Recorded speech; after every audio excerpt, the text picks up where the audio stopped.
Ok, c'est un départ. 1 Samuel, 2 Samuel, chapitre 1. Après la mort de Saül, David, qui avait battu les Amalécites, était revenu à Tsiklag et il y passa 2 jours. Le 3e jour, un homme arriva du camp de Saül, les habits déchirés et la tête couverte de terre. Lorsqu'il fut en présence de David, il se jeta par terre et se prosterna. David lui demanda « D'où viens-tu » L'homme lui répondit « Je me suis échappé du camp d'Israël. » David lui dit « Que s'est-il passé? Dis-le-moi donc. » Il répondit « Le peuple s'est enfui du champ de bataille. Beaucoup d'hommes sont tombés et sont morts.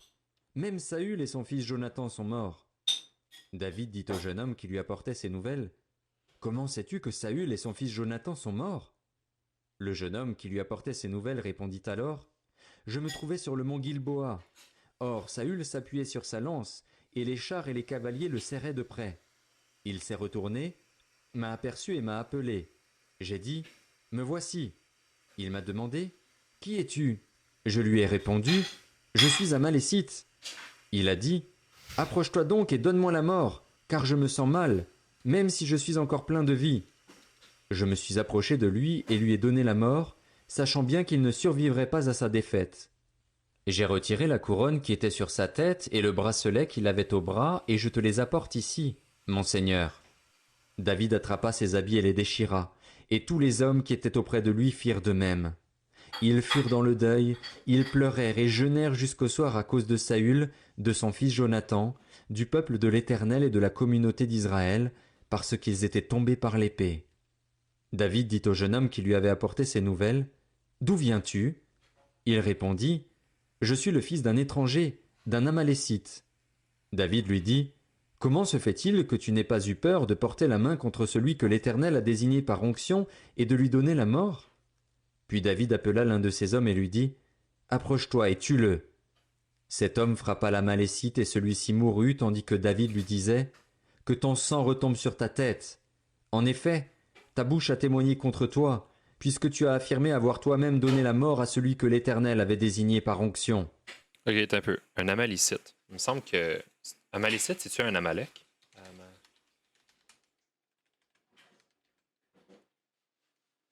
Donnez mention dans la Bible.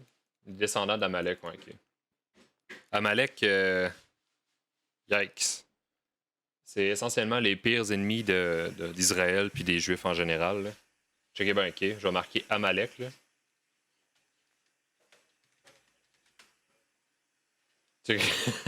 La première chose qui me pop dans la tête, c'est fucking Hitler, man. What the fuck? Dans le fond, les Amalécites, qu'est-ce qui est arrivé dans la Bible, c'est que quand Israël sont sortis d'Égypte, puis ils étaient comme pas mal loin des Égyptiens, là, parce que les Égyptiens les avaient poursuivis. Là, t'avais Moïse qui a ouvert la mer Rouge en deux, ils ont traversé, la mer s'est refermée sur les soldats égyptiens. Fait qu'une fois qu'ils sont arrivés à l'autre bord, puis qu'ils ont eu le temps de se reposer un petit peu, les Amalécites sont arrivés, genre, pas de warning, pas rien, ils sont arrivés juste à essayer de massacrer Israël. Pour, je pense, pour vraiment aucune raison. Là. Fait que les Amalécites, ça a resté comme un peuple un peu indigène de Canaan, que Israël a toujours détesté. Puis je pense que c'est devenu un peu synonyme de ennemi, là, puis de... Ouais.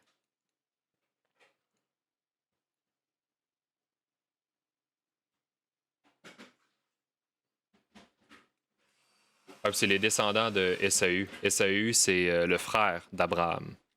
Abraham... t'as peu, non. Ésaü, c'est Abraham ou c'est Isaac? Ça doit être Isaac.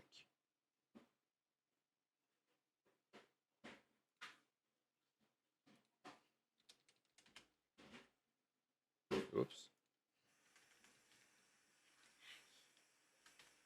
Ok, c'est le fils d'Isaac.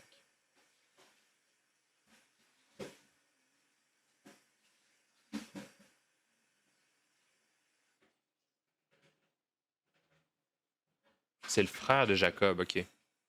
Parce que Ésaü était censé recevoir une bénédiction. Finalement, c'est Jacob qui l'a reçu parce que parce qu'Isaac était rendu vieux, puis il voyait plus grand-chose, puis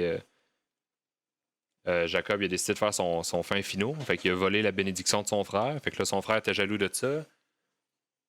Puis c'est comme si Ésaü et sa descendance avaient développé une haine naturelle envers les Israélites. C'est peut-être un peu pour ça qu'ils euh, sont arrivés dans le désert du Sinaï pour essayer d'exterminer Israël, là, parce qu'il y avait une haine naturelle. Ouais.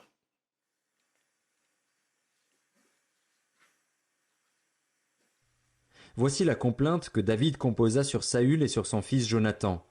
Il ordonna de l'enseigner aux Judéens. C'est la complainte de l'arc qui figure dans le livre du juste. L'élite d'Israël a été blessée sur tes collines. Comment des héros ont-ils pu tomber? Ne l'annoncez pas dans Gath, n'en proclamez pas la nouvelle dans les rues d'Ascalon. Sinon les filles des Philistins se réjouiraient, les filles des incirconcis triompheraient. Mont Gilboa, qu'il n'y ait sur vous ni rosée ni pluie, ni champ permettant de faire des offrandes. En effet, c'est là qu'a été jeté le bouclier des héros, le bouclier de Saül. Plus jamais on ne le graissera avec de l'huile. Devant le sang des blessés, devant la graisse des plus vaillants, l'arc de Jonathan n'a jamais reculé et l'épée de Saül ne retournait pas à vide. Saül et Jonathan, aimés et chéris pendant leur vie, n'ont pas été séparés dans la mort. Ils étaient plus légers que les aigles, ils étaient plus forts que les lions. Filles d'Israël, pleurez sur Saül. Il vous habillait d'un cramoisi magnifique, il mettait des ornements d'or sur vos habits. Comment des héros ont-ils pu tomber au milieu du combat? Comment Jonathan a-t-il pu être blessé sur tes collines? Je suis dans la douleur à cause de toi, Jonathan, mon frère. Tu faisais tout mon plaisir. Ton amour pour moi était merveilleux, supérieur à l'amour des femmes. Comment des héros ont-ils pu tomber? Comment leurs armes ont-elles pu être détruites? 2 Samuel, chapitre 2. Après cela, David consulta l'Éternel en disant: Dois-je monter dans une des villes de Juda? L'Éternel lui répondit: Monte. David dit: Où dois-je monter? Et l'Éternel répondit: À Hébron. David y monta alors avec ses 2 femmes, Akinoam de Jizréel et Abigaïl de Carmel, la femme de Nabal. David y fit aussi monter ceux qui étaient à ses côtés, chacun avec sa famille, et ils habitèrent dans les villes qui dépendaient d'Hébron. Les hommes de Juda vinrent, et c'est là qu'ils consacrèrent par onction David comme roi sur la communauté de Juda. On informa David que c'étaient les habitants de Jabès en Galaad qui avaient enterré Saül. Il leur envoya alors des messagers pour leur dire: Soyez bénis de l'Éternel, puisque vous avez fait preuve d'une telle bonté envers Saül, votre maître, et que vous l'avez enterré. Que l'Éternel agisse maintenant envers vous avec bonté et fidélité. Moi aussi, je vous ferai du bien, puisque vous avez agi de cette manière. Que vos mains se fortifient. Soyez de vaillants hommes. En effet, votre maître Saül est mort, et c'est moi que la communauté de Juda a désigné par onction comme roi sur elle. Cependant Abner, fils de Ner et chef de l'armée de Saül, avait pris Ishbosheth, le fils de Saül, et l'avait fait passer à Mahanaïm. Il l'avait proclamé roi sur Galaad, sur les Azérites, sur Jizréel, sur Éphraïm, sur Benjamin et sur tout Israël. Ishbosheth, fils de Saül, était âgé de 40 ans lorsqu'il devint roi d'Israël et il régna 2 ans. Seule la communauté de Juda suivit David. La période pendant laquelle David régna à Hébron sur la communauté de Juda fut de 7 ans et 6 mois. Abner, fils de Ner, et les serviteurs d'Ishbosheth, le fils de Saül, sortirent de Mahanaïm en direction de Gabaon. Joab, le fils de Tseruja, et les serviteurs de David se mirent eux aussi en marche. Ils se rencontrèrent près de l'étang de Gabaon et ils s'arrêtèrent, les uns d'un côté de l'étang, les autres de l'autre. Abner dit à Joab: Que les jeunes se lèvent donc et combattent devant nous. Joab répondit: Qu'ils se lèvent. Ils se levèrent et s'avancèrent en nombre égal, 12 pour Benjamin et Ishbosheth, le fils de Saül, et 12 serviteurs de David. Chacun attrapa son adversaire par la tête et lui enfonça son épée dans le côté. Ils tombèrent tous ensemble. On appela alors cet endroit, qui se trouve près de Gabaon, Elkat Hatsurim. Il y eut ce jour-là un combat très rude, au cours duquel Abner et les hommes d'Israël furent battus par les serviteurs de David. Les 3 fils de Tseruja, Joab, Abishai et Azaël, se trouvaient là. Asaël était agile comme une gazelle sauvage. Il poursuivit Abner sans se détourner de lui pour aller à droite ou à gauche. Abner regarda derrière lui et dit « Est-ce toi, Asaël ?» Il répondit « C'est moi. » Abner lui dit « Détourne-toi à droite ou à gauche. Attrape un de ces jeunes gens et prends ses dépouilles. » Mais Asaël ne voulut pas se détourner de lui. Abner insista auprès d'Asaël. « Écarte-toi de moi. Pourquoi devrais-je te frapper et t'abattre? Comment pourrais-je ensuite regarder ton frère Joab en face ?» Mais Asaël refusa de s'écarter. Alors Abner le frappa au ventre avec l'extrémité inférieure de sa lance, et la lance sortit par derrière. Il tomba et mourut sur place. Tous ceux qui arrivaient à l'endroit où Asaël était tombé mort s'y arrêtaient. Joab et Abishai poursuivirent Abner, et le soleil se couchait quand ils arrivèrent à la colline d'Ama, qui se trouve en face de Guiar, sur le chemin du désert de Gabaon. Les Benjaminites se rassemblèrent derrière Abner pour former un seul bloc, et ils s'arrêtèrent au sommet d'une colline. Abner cria à Joab, « L'épée va-t-elle nous dévorer indéfiniment? Ne sais-tu pas que cela débouchera sur de l'amertume? Quand diras-tu enfin à ton peuple de ne plus poursuivre ses frères ?» Joab répondit, « Dieu est vivant. Si tu n'avais pas parlé, l'armée n'aurait pas cessé de poursuivre ses frères avant le matin. » Il sonna alors de la trompette et toute l'armée s'arrêta. Ils cessèrent de poursuivre Israël et de combattre. Abner et ses hommes marchèrent toute la nuit dans la plaine. Ils passèrent le Jourdain, traversèrent tout le Bitron et arrivèrent à Mahanaïm. Joab mit fin à leur poursuite d'Abner et rassembla toute l'armée. Il manquait 19 serviteurs de David et Asaël. Cependant, les serviteurs de David avaient frappé à mort 360 des hommes de Benjamin et d'Abner. Ils emportèrent Asaël et l'enterrèrent dans le tombeau de son père à Bethléem. Puis Joab et ses hommes marchèrent toute la nuit, et ils arrivèrent à Hébron au lever du jour. 2 Samuel, chapitre 3. La guerre dura longtemps entre la famille de Saül et celle de David. David devenait de plus en plus fort, tandis que la famille de Saül s'affaiblissait de plus en plus. David eut des fils à Hébron. Son aîné fut Amnon, qu'il eut d'Akinoam de Jizréel. Le deuxième fut Kiléab, d'Abigaïl de Carmel, la femme de Nabal. Le troisième, Absalom, fils de Maaka, elle-même fille de Talmaï, roi de Géshur. Le quatrième, Adonijah, fils de Haggith. Le cinquième, Shephatia, fils d'Abital. Le sixième, Jitréam, de sa femme Egla. Tels sont les fils que David eut à Hébron. Durant la guerre entre la famille de Saül et celle de David, Abner avait tenu ferme pour la famille de Saül. Or Saül avait eu une concubine du nom de Ritzpa, qui était la fille d'Ajja. Ishbosheth dit à Abner, « Pourquoi as-tu eu des relations avec la concubine de mon père ?» Abner fut très irrité des paroles d'Ishbosheth et répondit, « Suis-je une tête de chien à la solde de Juda? Je fais aujourd'hui preuve de bonté envers la famille de ton père Saül, envers ses frères et ses amis. Je ne t'ai pas livré entre les mains de David, et tu me reproches maintenant une faute avec cette femme? Que Dieu me traite avec la plus grande sévérité, si je n'agis pas vis-à-vis de David conformément à ce que l'Éternel lui a juré. Il a promis de transférer la royauté de la famille de Saül à la sienne et d'établir le trône de David sur Israël et sur Juda, depuis Dan jusqu'à Beer-Shéba. » Ishbosheth n'osa pas répliquer un seul mot à Abner, parce qu'il avait peur de lui. Abner envoya des messagers à David pour lui dire de sa part, « À qui appartient le pays? Fais alliance avec moi et je t'aiderai à gagner la faveur de tout Israël. » Il répondit, « Bien, je vais faire alliance avec toi, mais je te demande une chose, c'est de ne pas venir en ma présence à moins d'amener Michal, la fille de Saül, avec toi. » Puis David envoya des messagers à Ishbosheth, le fils de Saül, pour lui dire, « Rends-moi ma femme Michal. » Elle était devenue ma fiancée pour 100 prépuces de Philistins. Ishbosheth la fit prendre chez son mari Paltiel, fils de Laïch. Son mari la suivit en pleurant jusqu'à Bachurim. Abner lui dit alors, « Va-t'en, retourne chez toi. » Et il retourna chez lui. Abner eut un entretien avec les Tu peux épouser ma fille à condition que tu m'amènes 100 prépuces de Philistins. anciens d'Israël. Il leur dit, Puis tu sais quoi? C'est devenu son mari. « Auparavant vous désiriez avoir David pour roi. Agissez maintenant. En effet, l'Éternel a dit de lui, « C'est par David, mon serviteur, que je délivrerai mon peuple, Israël, de l'oppression des Philistins et de tous ses ennemis. Abner parla aussi à la tribu de Benjamin, et il alla rapporter à David à Hébron ce qu'avait décidé Israël et toute la communauté de Benjamin. Il arriva vers lui à Hébron, accompagné de 20 hommes, et David fit un festin en son honneur et en l'honneur de ses compagnons.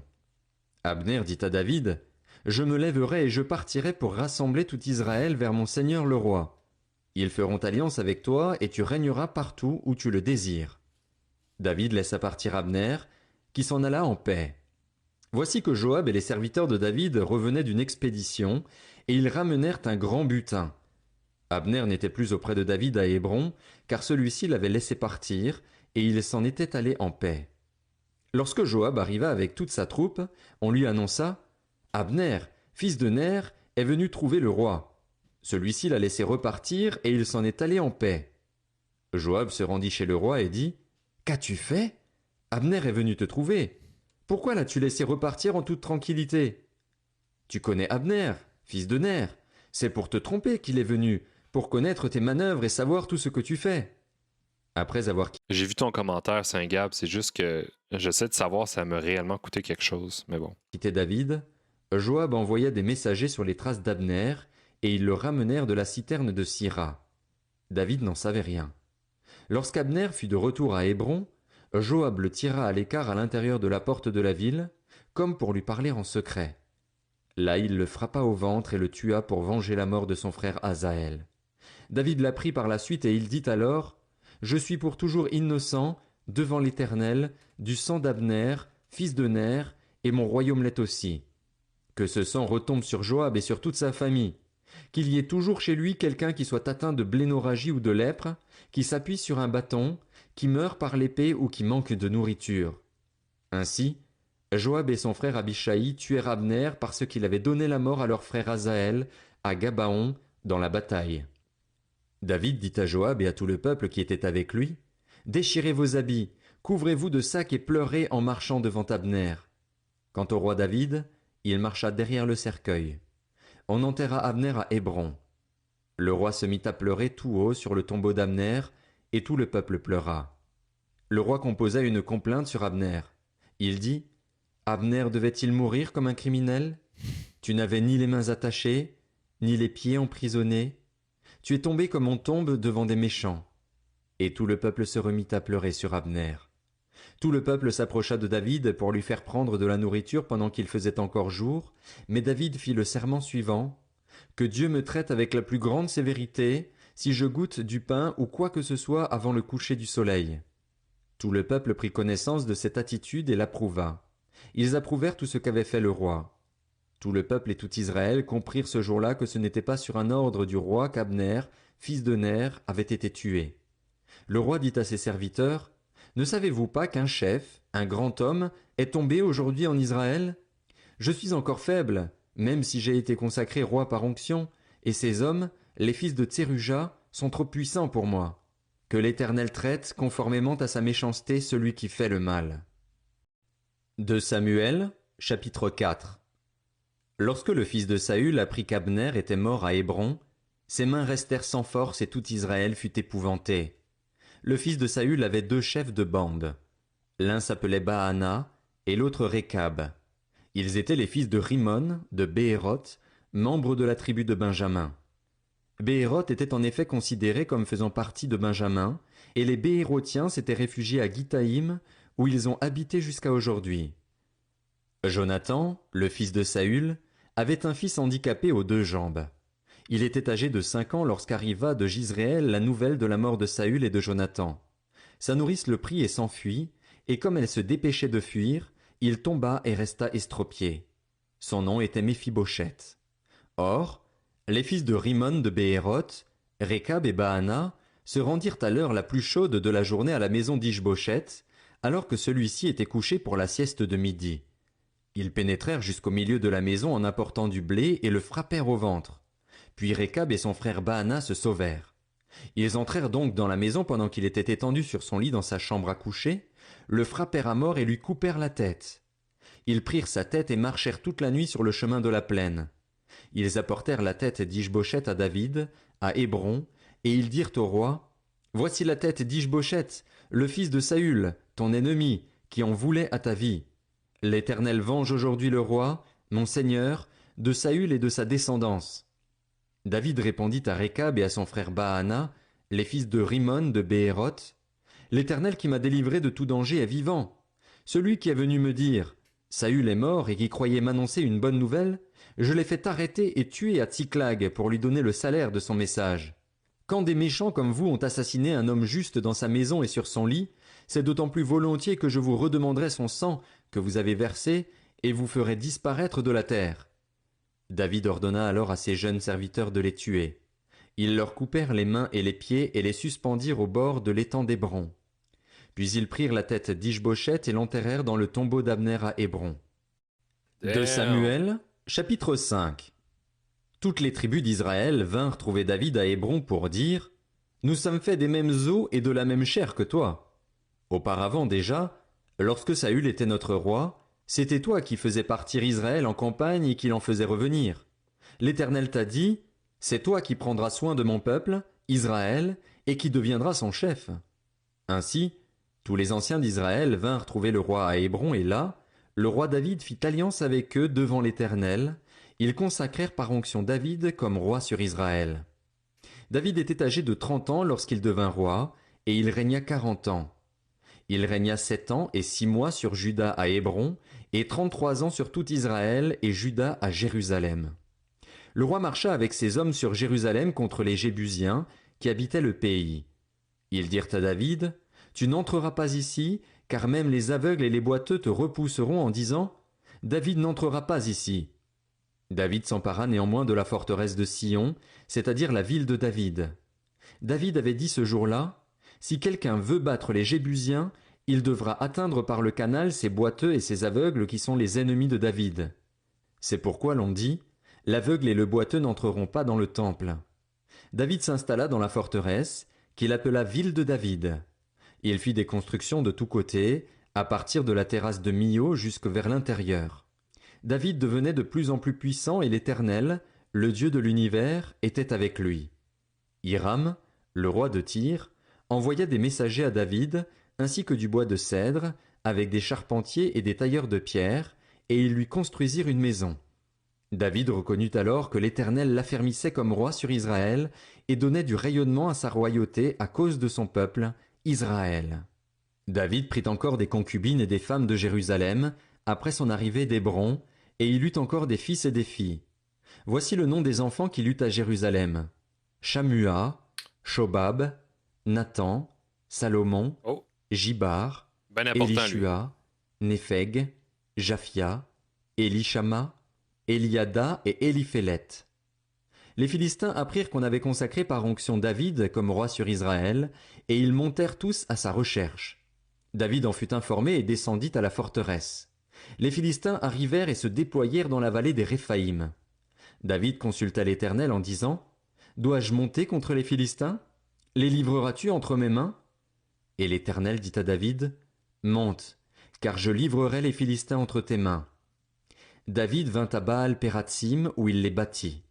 Puis il dit, « L'Éternel a dispersé mes ennemis devant moi comme de l'eau qui coule. » C'est pourquoi l'on a appelé cet endroit Baal-Pératsim. Ils y abandonnèrent leurs idoles, et David et ses hommes les emportèrent. Les Philistins montèrent de nouveau pour attaquer et se déployèrent dans la vallée des Réphaïm. David consulta l'Éternel, et l'Éternel dit, « Tu ne monteras pas. Contourne-les par derrière et tu arriveras sur eux vis-à-vis des mûriers.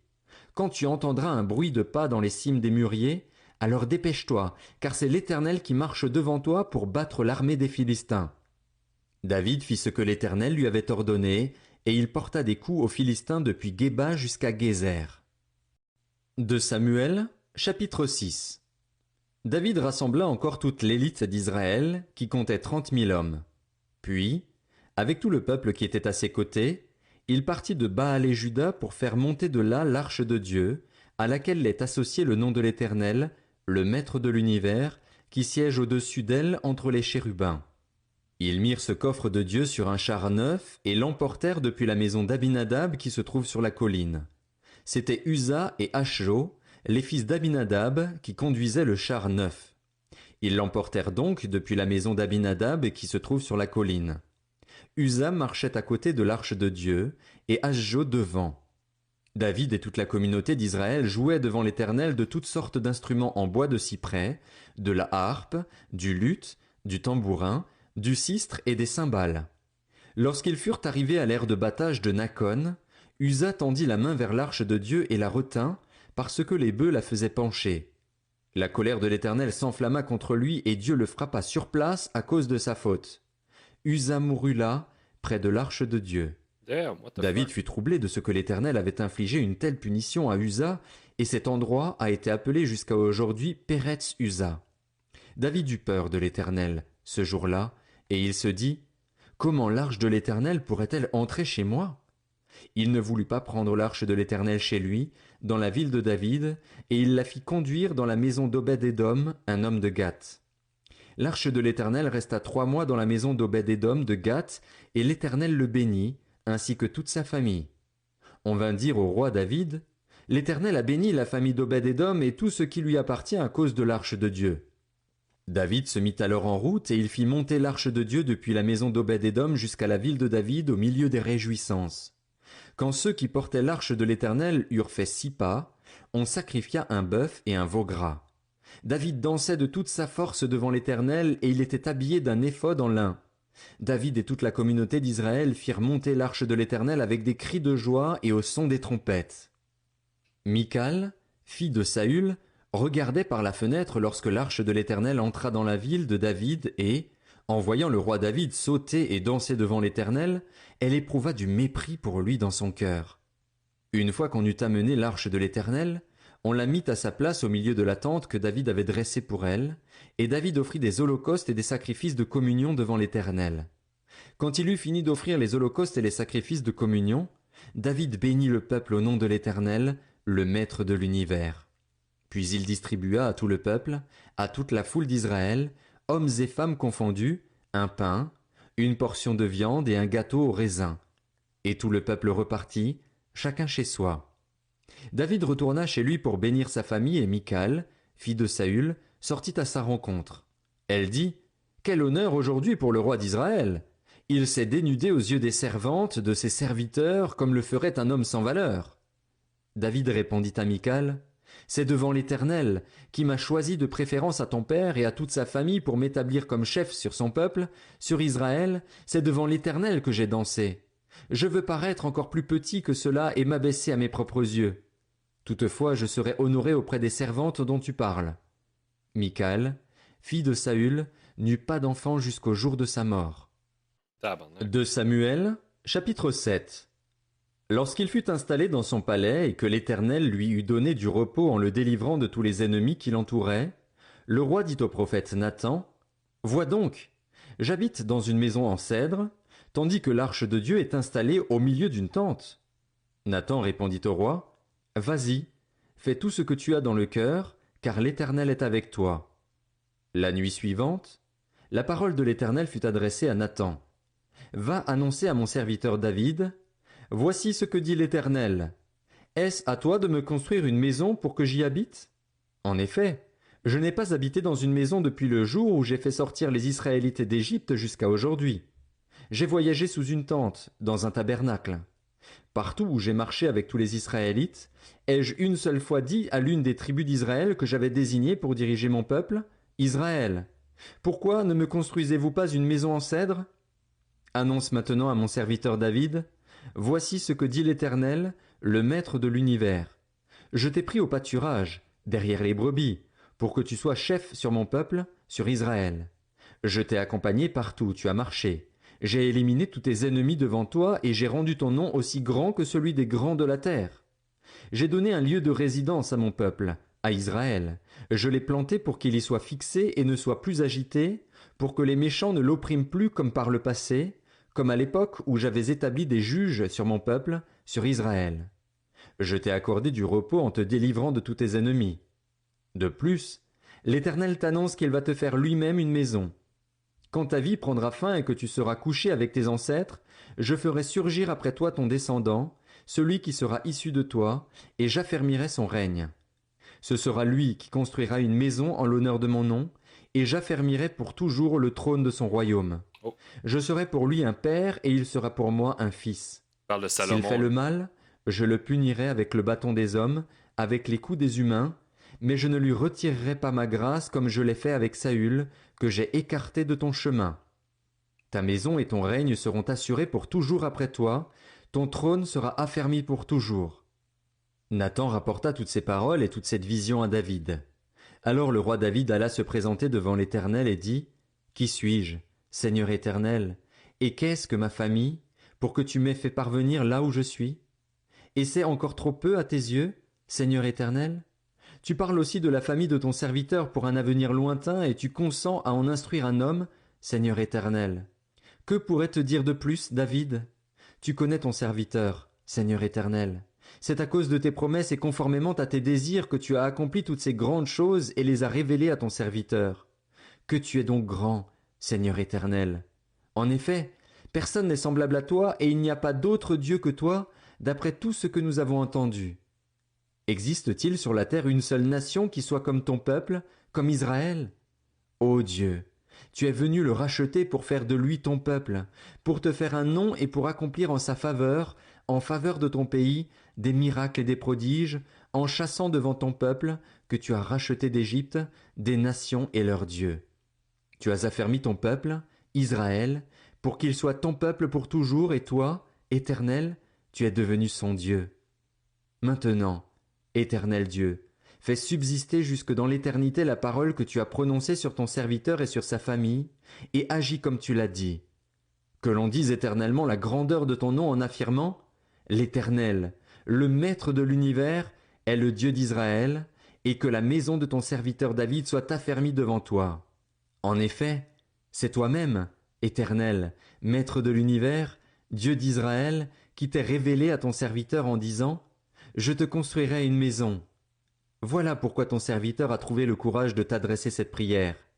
Maintenant, Seigneur éternel, c'est toi qui es Dieu.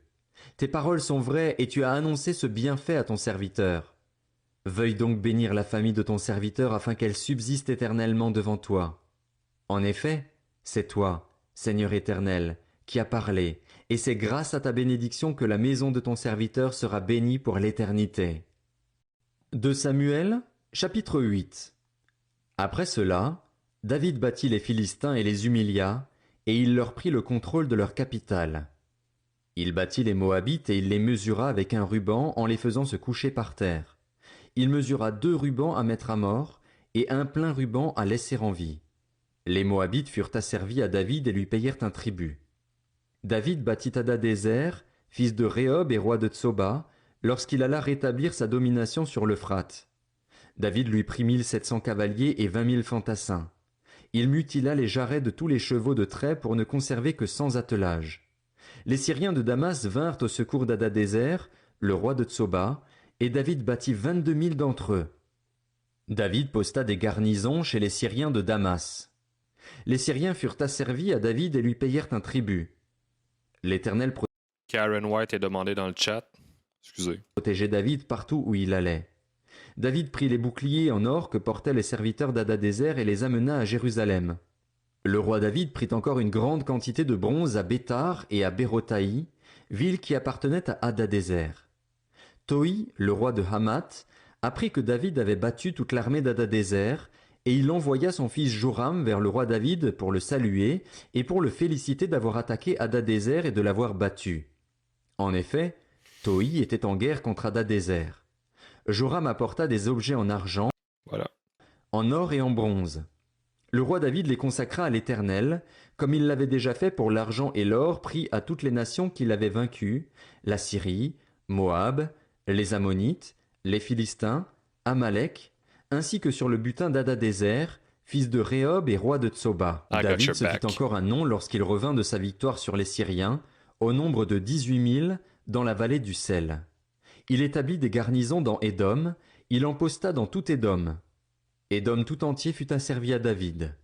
L'Éternel protégeait David partout où il allait. David régna sur tout Israël, et il faisait droit et justice à tout son peuple. Joab, fils de Tseruja, commandait l'armée. Josaphat, fils d'Achilude, était archiviste. Tsadok, fils d'Akitub, et Achimélec, fils d'Abiatar, étaient prêtres. Séraja était secrétaire. Benaja, fils de Jéhojada, était le chef des Kérétiens et des Pélétiens. Et les fils de David étaient ministres d'État. 2 Samuel, chapitre 9. David demanda: Reste-t-il encore quelqu'un de la famille de Saül pour que je lui fasse du bien à cause de Jonathan? Il y avait un serviteur de la famille de Saül, un dénommé Tsiba, que l'on fit venir vers David. Le roi lui dit: Es-tu Tsiba? Il répondit: Pour te servir. Le roi dit: N'y a-t-il plus personne de la famille de Saül pour que je fasse preuve envers lui de la bonté de Dieu? Tsiba répondit au roi: Il y a encore un fils de Jonathan. Il est handicapé aux 2 jambes. Le roi lui demanda: Où est-il? Et Tsiba répondit au roi: Il est chez Makir, fils d'Amiel, à Lo-debar. Le roi David l'envoya chercher chez Makir, le fils d'Amiel, à Lo-debar. Méphibosheth, fils de Jonathan et petit-fils de Saül, vint vers David, tomba le visage contre terre et se prosterna. David dit: Méphibosheth. Il répondit: Me voici, je suis ton serviteur. David lui dit: N'aie pas peur, car je veux te faire du bien à cause de ton père Jonathan. Je te rendrai toutes les terres de Saül, ton grand-père, et tu mangeras toujours à ma table. Méphibosheth se prosterna et dit: Que suis-je, moi ton serviteur, pour que tu prêtes attention à un chien mort tel que moi? Le roi appela Tsiba, le serviteur de Saül, et lui dit: Je donne au fils de ton maître tout ce qui appartenait à Saül et à toute sa famille. Tu cultiveras les terres pour lui, avec tes fils et tes serviteurs, et tu feras les récoltes, afin que le fils de ton maître ait du pain, de quoi manger. En outre, Méphibosheth, le fils de ton maître, mangera constamment à ma table. Or Tsiba avait 15 fils et 20 serviteurs. Il dit au roi: Ton serviteur fera tout ce que le roi mon seigneur ordonne à son serviteur. Méphibosheth mangea donc à la table de David comme s'il était l'un des fils du roi. Il avait un jeune fils du nom de Mika, et tous ceux qui habitaient chez Tsiba étaient à son service. Méphibosheth habitait à Jérusalem, car il mangeait constamment à la table du roi. Il était estropié des 2 pieds. 2 Samuel, chapitre 10. Après cela, le roi des Ammonites mourut et son fils Hanun devint roi à sa place. David se dit: Je vais montrer de la bonté envers Hanun, le fils de Nakash, tout comme son père en a montré envers moi. Et il envoya ses serviteurs le consoler au sujet de son père. Lorsque les serviteurs de David arrivèrent dans le pays des Ammonites, les chefs des Ammonites dirent à leur maître Hanun: Penses-tu que ce soit pour honorer ton père que David t'envoie des consolateurs? N'est-ce pas pour faire une reconnaissance de la ville, pour l'explorer et la détruire, qu'il envoie ses serviteurs vers toi? Alors Hanun arrêta les serviteurs de David, leur fit raser la moitié de la barbe et fit couper leurs habits par le milieu jusqu'en haut des cuisses. Puis il les renvoya. On en informa David et il envoya des messagers à leur rencontre, car ces hommes étaient couverts de honte. Le roi leur fit dire: Restez à Jéricho jusqu'à ce que votre barbe ait repoussé et ne revenez qu'ensuite. Voyant qu'ils avaient provoqué le dégoût de David, les Ammonites firent engager 20 000 fantassins chez les Syriens de Beth-Rehob et chez ceux de Tsoba, 1 000 hommes chez le roi de Maaka et 12 000 chez les habitants de Tob. À cette nouvelle, David envoya contre eux Joab et toute l'armée, les hommes vaillants. Les Ammonites sortirent de leur ville et se rangèrent en ordre de bataille à l'entrée de la ville. Les Syriens de Tsoba et de Rehob ainsi que les hommes de Tob et de Maaka étaient à part dans la campagne. Joab vit qu'il avait à combattre par devant et par derrière.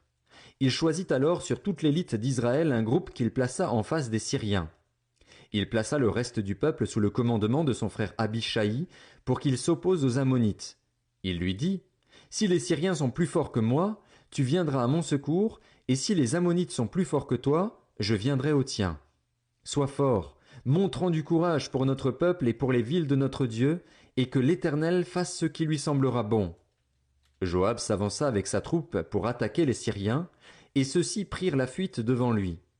Quand les Ammonites virent que les Syriens s'étaient enfuis, ils prirent eux aussi la fuite devant Abishai et rentrèrent dans la ville.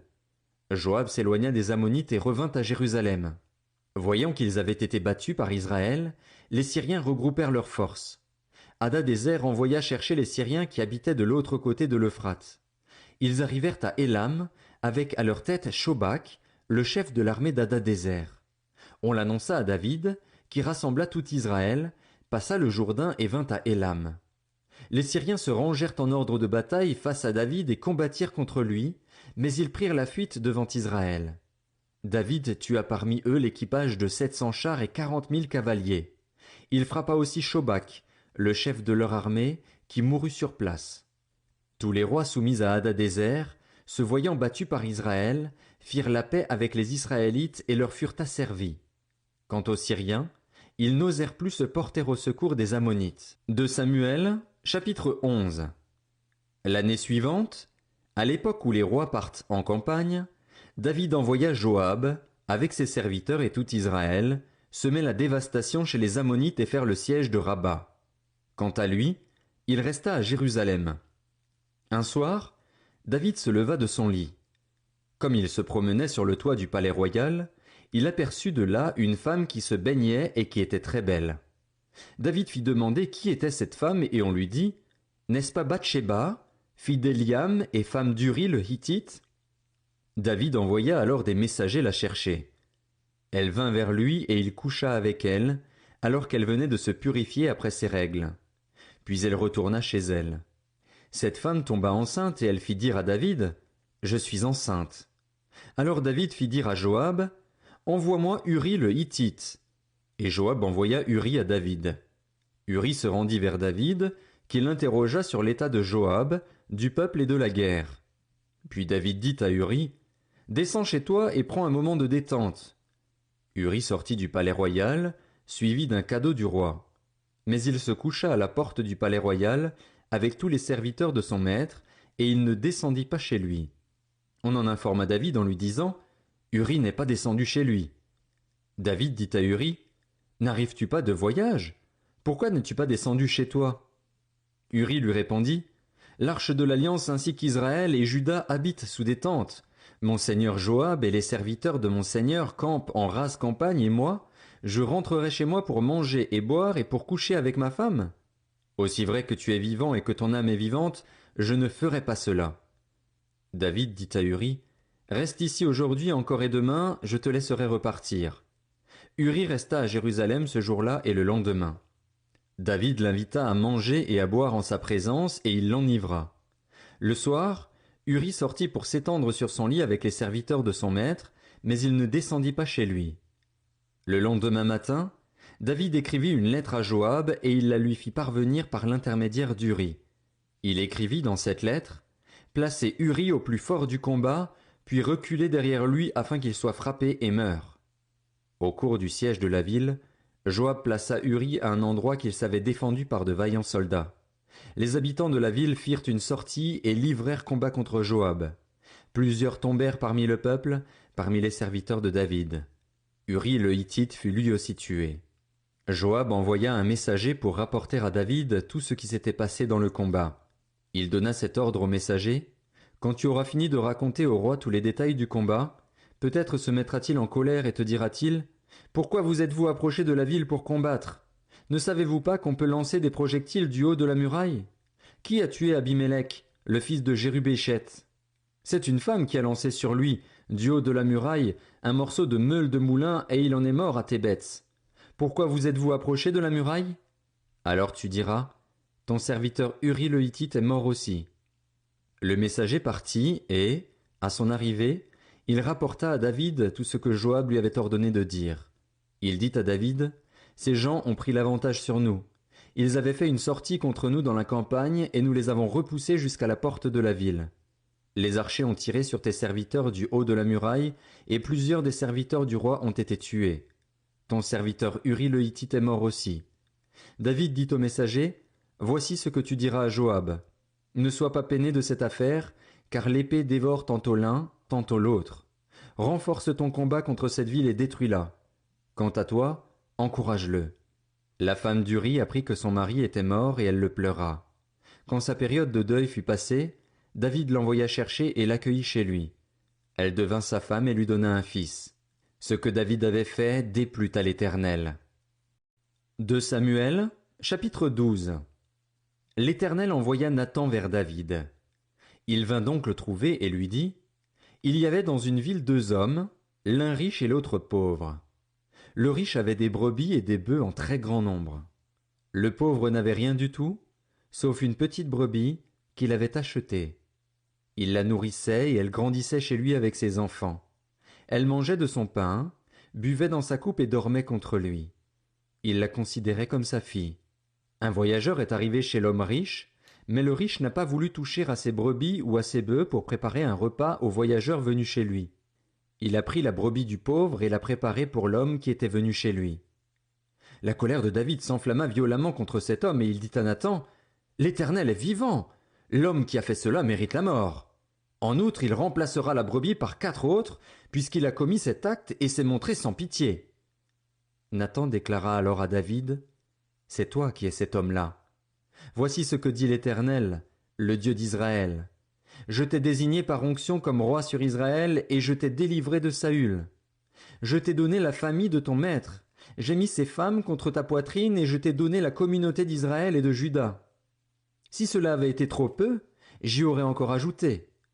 Pourquoi donc as-tu méprisé la parole de l'Éternel en faisant ce qui est mal à mes yeux? Tu as tué par l'épée Uri le Hittite, tu as pris sa femme pour faire d'elle ta femme, et lui, tu l'as tué sous les coups d'épée des Ammonites. Désormais, puisque tu m'as méprisé et que tu as pris la femme d'Uri le Hittite pour faire d'elle ta femme, l'épée ne s'éloignera plus de ton foyer. Voici ce que dit l'Éternel. Je vais faire sortir de ta propre famille le malheur contre toi, et je vais prendre sous tes yeux tes propres femmes pour les donner à un autre, qui couchera au grand jour avec elles. En effet, tu as agi en secret, mais moi, c'est en présence de tout Israël et en plein jour que je ferai cela. David dit à Nathan, « J'ai péché contre l'Éternel. » Nathan lui répondit, « L'Éternel pardonne ton péché, tu ne mourras pas. Cependant, parce que tu as fait blasphémer les ennemis de l'Éternel en commettant cet acte, le fils qui t'est né mourra. » Nathan retourna chez lui. L'Éternel frappa l'enfant que la femme d'Uri avait donné à David, et il fut gravement malade. David pria Dieu pour l'enfant et jeûna. Lorsqu'il rentra, il passa la nuit couché par terre. Les responsables du palais insistèrent auprès de lui pour qu'il se relève, mais il refusa et il ne mangea rien avec eux. Le 7e jour, l'enfant mourut. Les serviteurs de David avaient peur de lui annoncer que l'enfant était mort, car ils se disaient, « Lorsque l'enfant était encore vivant, nous lui avons parlé et il ne nous a pas écoutés. Comment oserons-nous lui dire que l'enfant est mort ? Il réagira mal. » David s'aperçut que ses serviteurs parlaient tout bas entre eux et comprit que l'enfant était mort. Il leur demanda, « L'enfant est-il mort ?» Ils répondirent, « Il est mort. » Alors David se releva. Il se lava, se parfuma et changea d'habit. Puis il se rendit dans la maison de l'Éternel et s'y prosterna. De retour chez lui, il demanda qu'on lui serve à manger et il mangea. Ses serviteurs lui dirent, « Que signifie ta façon d'agir ? Tant que l'enfant était vivant, tu jeûnais et tu pleurais. Maintenant qu'il est mort, tu te relèves et tu manges. » Il répondit, « Lorsque l'enfant était encore vivant, je jeûnais et je pleurais, car je me disais, « Qui sait ? Peut-être l'Éternel me fera-t-il grâce et peut-être l'enfant restera-t-il en vie. Maintenant qu'il est mort, pourquoi jeûner ? Puis-je le faire revenir ? C'est moi qui irai le retrouver, mais lui ne reviendra pas vers moi. » David consola sa femme Bathsheba, et il alla vers elle et coucha avec elle. Elle mit au monde un fils qu'elle appela Salomon et que l'Éternel aima. Il le confia au prophète Nathan et celui-ci l'appela Jédidja à cause de l'Éternel. Joab combattait toujours à Rabba, la capitale des Ammonites, et il s'empara du quartier royal. Il envoya alors des messagers à David pour lui dire « J'ai attaqué Rabba et je me suis déjà emparé du quartier des eaux. Rassemble maintenant le reste du peuple, campe près de la ville et prends-la.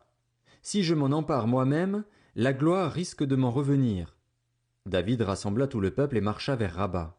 Il l'attaqua et s'en empara. Il retira la couronne de la tête de son roi. Elle était faite d'une 30aine de kilos d'or et était garnie de pierres précieuses. On la mit sur la tête de David, qui emporta de la ville un très grand butin. Il déporta ses habitants et les affecta au maniement des scies, des pics de fer et des haches de fer, ou encore les fit travailler au moule à briques. Il traita de la même manière toutes les villes des Ammonites. Puis David retourna à Jérusalem avec tout le peuple. 2 Samuel, chapitre 13. Après cela, voici ce qui arriva.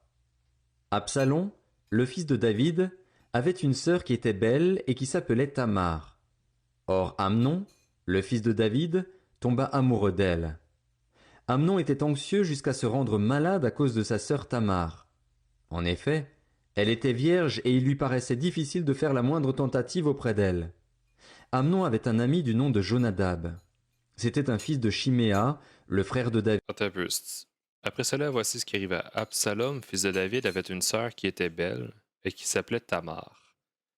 Je pense que c'est pas la première fois qu'il y a une fille qui s'appelle Tamar. Elle s'appelait-tu Tamar, la belle fille de Juda qui couchait avec son beau-père, justement? Je crois qu'elle s'appelait Tamar aussi.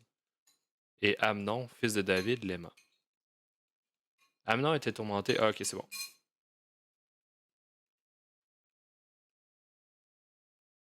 Ok, je comprends. David et un homme très rusé. Il lui demanda: Pourquoi deviens-tu donc chaque matin plus abattu, toi qui es un fils de roi? Ne veux-tu pas me le dire? Amnon lui répondit: J'aime Tamar, la sœur de mon frère Absalom. Jonadab lui dit: Mets-toi au lit et fais le malade. Quand ton père viendra te voir, tu lui diras: Permets à ma sœur Tamar de venir me donner à manger. Qu'elle prépare un plat sous mes yeux, afin que je le voie, et qu'elle me serve elle-même à manger. Amnon se coucha et fit le malade. Le roi vint le voir et Amnon lui dit: Que ma sœur Tamar vienne donc faire 2 gâteaux sous mes yeux et qu'elle me les serve elle-même. David fit dire à Tamar dans ses appartements: Va donc chez ton frère Amnon et prépare-lui un plat. Tamar alla chez son frère Amnon, qui était couché. Elle prit de la pâte, la pétrit, prépara des gâteaux devant lui et les fit cuire. Elle prit ensuite la poêle et les déposa devant lui, mais Amnon refusa de manger.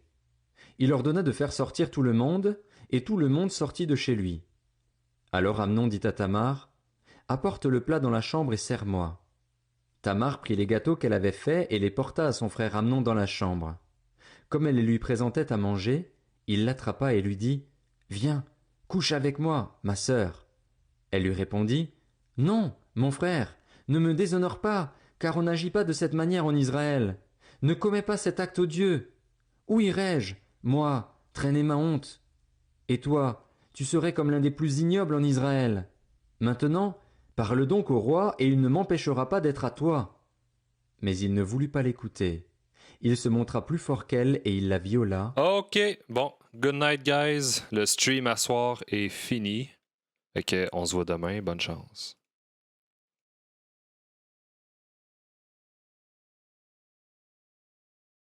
Eh non, c'est pas vrai. C'est juste parce que c'est vraiment intense, là.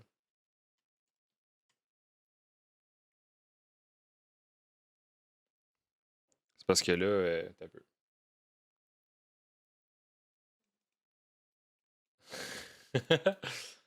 Alors Amnon dit à Tamar, apporte les mains dans ta chambre, que je mange de ta main. Tamar prit les gâteaux qu'elle avait fait, amenant son frère dans la chambre, comme elle lui présentait à manger. Il le saisit et lui dit, viens, couche avec. Ok, c'est vraiment son frère. Damn, feels bad, man.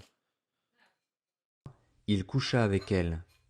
Puis Amnon éprouva de la haine envers elle, une haine plus forte encore que ne l'avait été son amour, et il lui dit: Lève-toi, va-t'en. Elle lui répondit: Non, n'augmente pas, en me chassant, le mal que tu m'as déjà fait. Il refusa de l'écouter. Appelant le garçon qui était à son service, il dit: Qu'on fasse partir cette femme de chez moi, qu'on la mette dehors, et ferme la porte derrière elle. Elle portait une robe de plusieurs couleurs.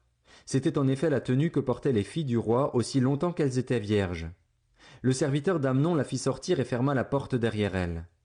Tamar déversa de la cendre sur sa tête et déchira sa robe multicolore. Elle mit la main sur sa tête et s'en alla en poussant des cris. Son frère Absalom lui dit: Est-ce que ton frère Amnon a couché avec toi? Maintenant, ma sœur, garde le silence, car c'est ton frère. Ne prends pas cette affaire trop à cœur. Et Tamar s'installa, accablée, chez son frère Absalom. Le roi David apprit tout ce qui s'était passé et il en fut très irrité.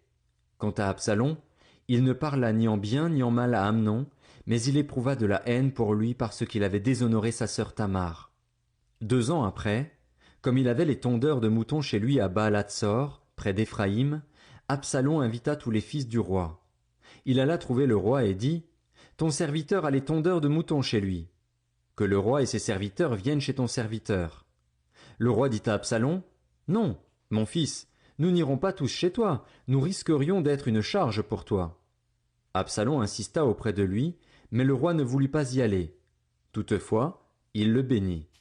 Absalom dit, « Permets du moins à mon frère Amnon de venir avec nous. » Le roi lui répondit, « Pourquoi irait-il chez toi ?» Sur l'insistance d'Absalom, le roi laissa Amnon et tous ses fils partir avec lui. Absalom donna cet ordre à ses serviteurs, « Faites bien attention au moment où le cœur d'Amnon sera réjoui par le vin et où je vous dirai de le frapper. Alors faites-le mourir sans crainte. N'est-ce pas moi qui vous l'ordonne ? Montrez-vous fort et plein de courage. » Les serviteurs d'Absalom traitèrent Amnon comme Absalom l'avait ordonné. Tous les fils du roi se levèrent alors, montèrent chacun sur son mulet et s'enfuirent. Ils étaient encore en chemin quand le bruit parvint à David qu'Absalom avait tué tous les fils du roi et qu'il n'y avait pas un seul survivant. Le roi se leva, déchira ses habits et se coucha par terre. Tous ses serviteurs se tenaient là, les habits déchirés. Jonadab, fils de Chiméa, le frère de David, prit la parole. Il dit, « Que mon Seigneur ne pense pas que ce sont tous les jeunes gens, tous les fils du roi, qu'on a fait mourir. En effet, seul Amnon est mort. Absalom avait pris cette décision le jour où Amnon avait violé sa sœur Tamar. Que le roi mon Seigneur ne se tourmente donc pas à l'idée que tous ses fils seraient morts. En effet, seul Amnon est mort. » Absalom prit la fuite. Or le jeune homme placé en sentinelle leva les yeux et regarda. Il vit une grande troupe venir par le chemin qui était derrière lui, du côté de la montagne. Jonadab dit au roi, « Voici les fils du roi qui arrivent. » Cela confirme ce que disait ton serviteur. Il finissait de parler quand les fils du roi arrivèrent. Ils se mirent à pleurer tout haut. Le roi et tous ses serviteurs pleurèrent eux aussi abondamment. Absalom avait pris la fuite et il se rendit chez Talmaï, fils d'Amihur et roi de Guéshur. Quant à David, il menait tous les jours deuil sur son fils. Absalom resta 3 ans à Guéshur, où il s'était rendu après avoir pris la fuite.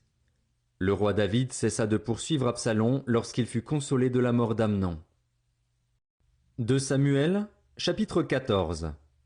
Joab, fils de Tseruja, s'aperçut que le cœur du roi était bien disposé envers Absalom. Il envoya chercher à Tekoa une femme rusée, à qui il dit « Prends une attitude de deuil, mets des habits de deuil, ne te parfume pas, sois pareil à une femme qui pleure depuis longtemps un mort. Tu iras trouver le roi et voici ce que tu lui diras. » Et Joab lui précisa ce qu'elle devait dire. La femme de Tekoa alla parler au roi. Elle tomba le visage contre terre et se prosterna, puis elle dit « Roi, sauve-moi !» Le roi lui demanda « Qu'as-tu » Elle répondit « Hélas, je suis veuve, mon mari est mort. Moi, ta servante, j'avais 2 fils. Ils se sont tous les 2 disputés dans les champs et il n'y avait personne pour les séparer. L'un des 2 a frappé l'autre à mort. Le clan tout entier s'est dressé contre ta servante en disant « Livre-nous celui qui a tué son frère. Nous voulons le faire mourir pour l'assassinat de son frère. Nous voulons le détruire, même s'il est l'héritier. » Ils éteindraient ainsi le seul tison qui me reste pour ne laisser à mon mari ni nom ni survivant à la surface de la terre. Le roi dit à la femme, « Retourne chez toi, je donnerai des ordres à ton sujet. » La femme de Tekoa dit au roi, « Mon seigneur le roi, c'est sur moi et sur ma famille que la faute doit retomber. Le roi et son trône en sont innocents. » Le roi dit, « Si quelqu'un parle contre toi, amène-le-moi et il ne te touchera plus. » Elle dit, « Que le roi se souvienne de l'Éternel, ton Dieu, afin que le vengeur du sang n'augmente pas ma ruine et qu'on ne détruise pas mon fils. » Il répondit, « L'Éternel est vivant, pas un cheveu de ton fils ne tombera à terre. » La femme dit, « Permets que ta servante dise un mot à mon seigneur le roi. » Il dit, « Parle. » La femme dit, « Pourquoi as-tu eu de telles pensées contre le peuple de Dieu ?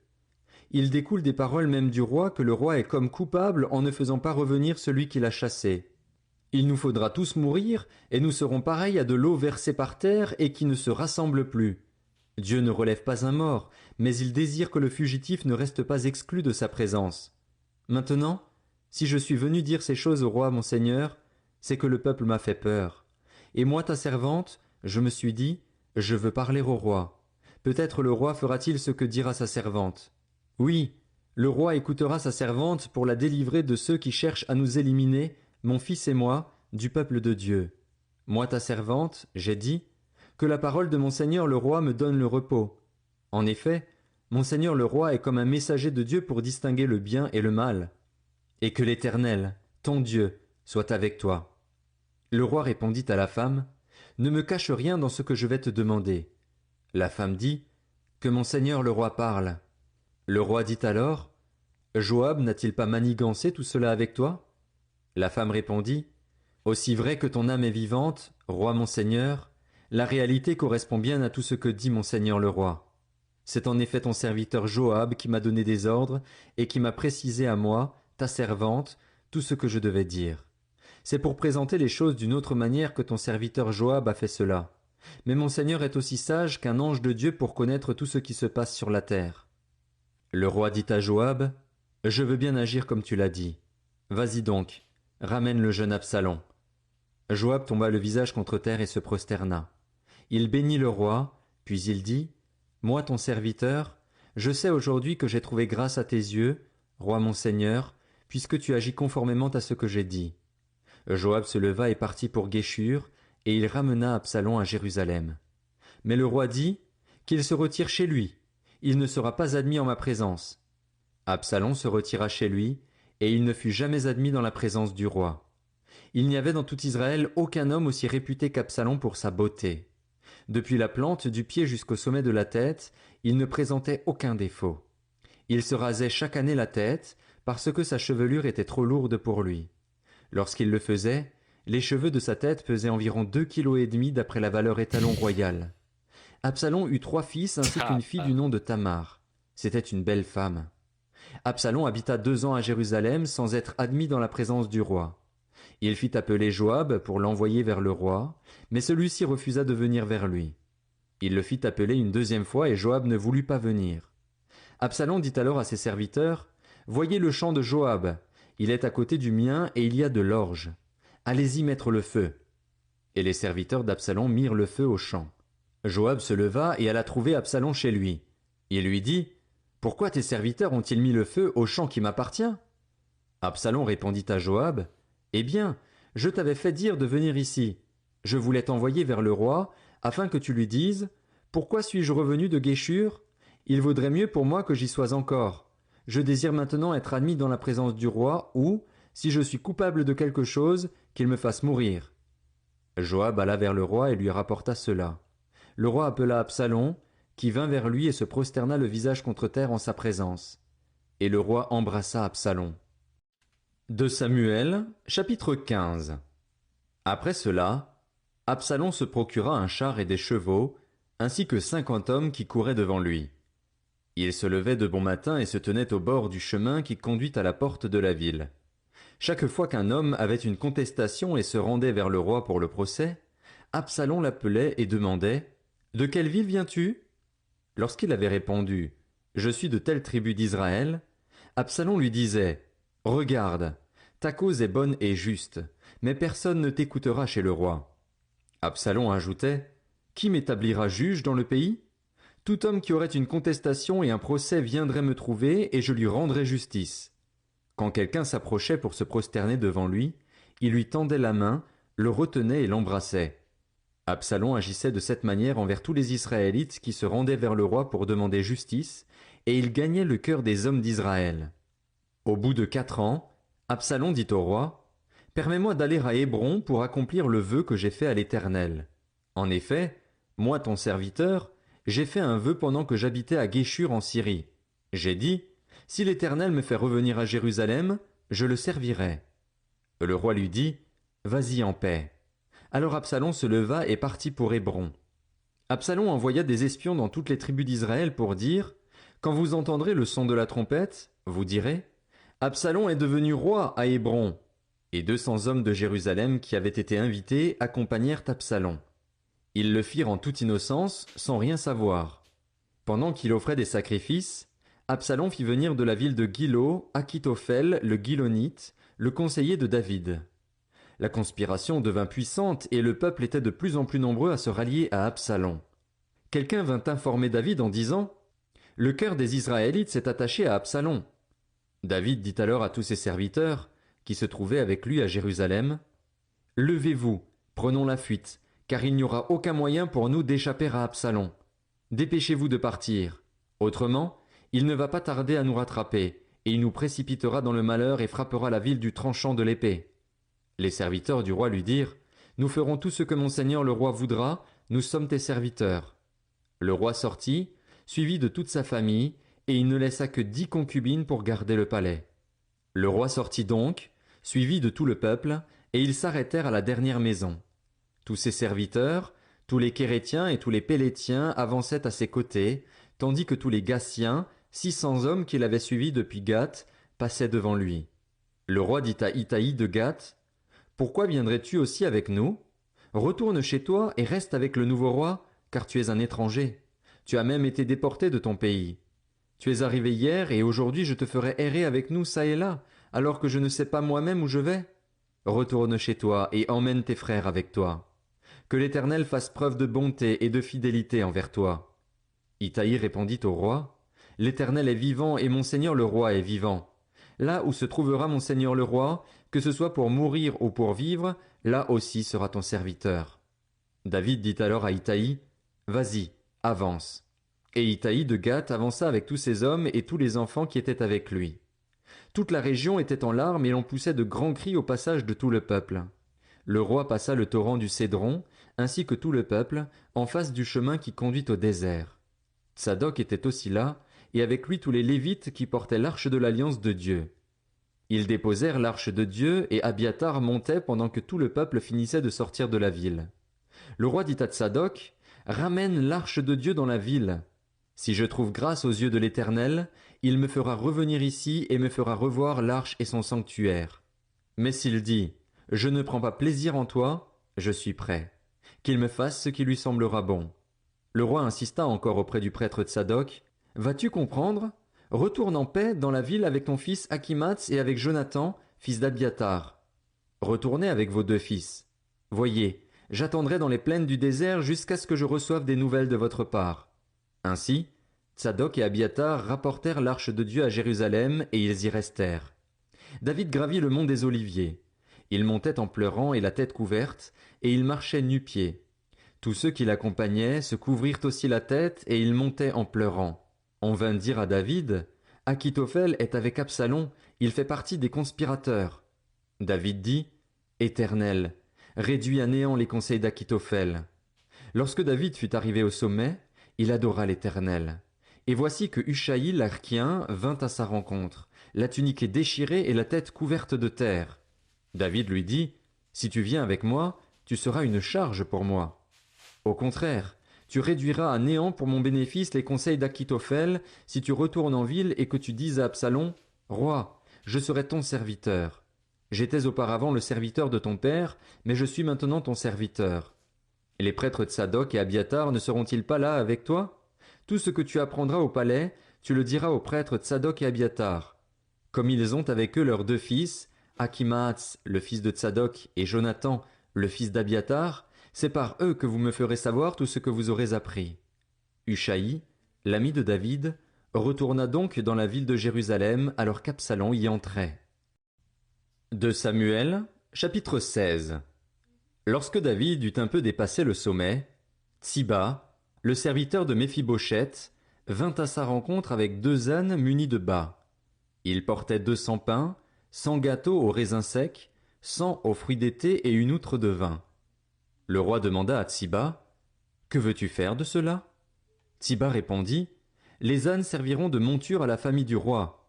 Le pain et les fruits d'été sont destinés à nourrir les jeunes gens, et le vin à désaltérer ceux qui seront fatigués dans le désert. » Le roi demanda, « Où est le fils de ton maître ?» Tsiba répondit au roi, « Il est resté à Jérusalem, car il s'est dit, « Aujourd'hui la communauté d'Israël me rendra le royaume de mon père. » Le roi dit à Tsiba, « Tout ce qui appartient à Méphibosheth est à toi. » Et Tsiba dit, « Je me prosterne, que je trouve grâce à tes yeux, roi mon seigneur. » Le roi David était arrivé à Bakurim. Et voici qu'un homme du clan et de la famille de Saül, un dénommé Chiméi, fils de Guéra, sortit de là. Il s'avança en prononçant des malédictions, et il jeta des pierres au roi David ainsi qu'à tous ses serviteurs, alors même que tout le peuple et tous les hommes vaillants se tenaient à la droite et à la gauche du roi. Voici ce que disait Chiméi en le maudissant. « Va-t'en, va-t'en, homme sanguinaire, vaurien. L'Éternel fait retomber sur toi tout le sang de la famille de Saül. Tu as régné à sa place et l'Éternel a livré le royaume entre les mains de ton fils Absalom. Te voilà donc malheureux comme tu le mérites, car tu es un homme sanguinaire. » Abishai, fils de Tseruja, dit alors au roi, « Pourquoi ce chien mort maudit-il le roi, mon seigneur? Laisse-moi donc aller lui couper la tête. » Mais le roi dit, « Qu'ai-je à faire avec vous, les fils de Tseruja? S'il profère des malédictions, c'est que l'Éternel lui a dit, « Maudit David. » Qui donc pourrait lui dire, « Pourquoi fais-tu cela ?»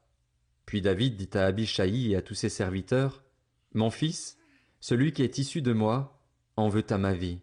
À plus forte raison ce Benjaminite. Laissez-le et qu'il me maudisse, si l'Éternel lui a dit de le faire.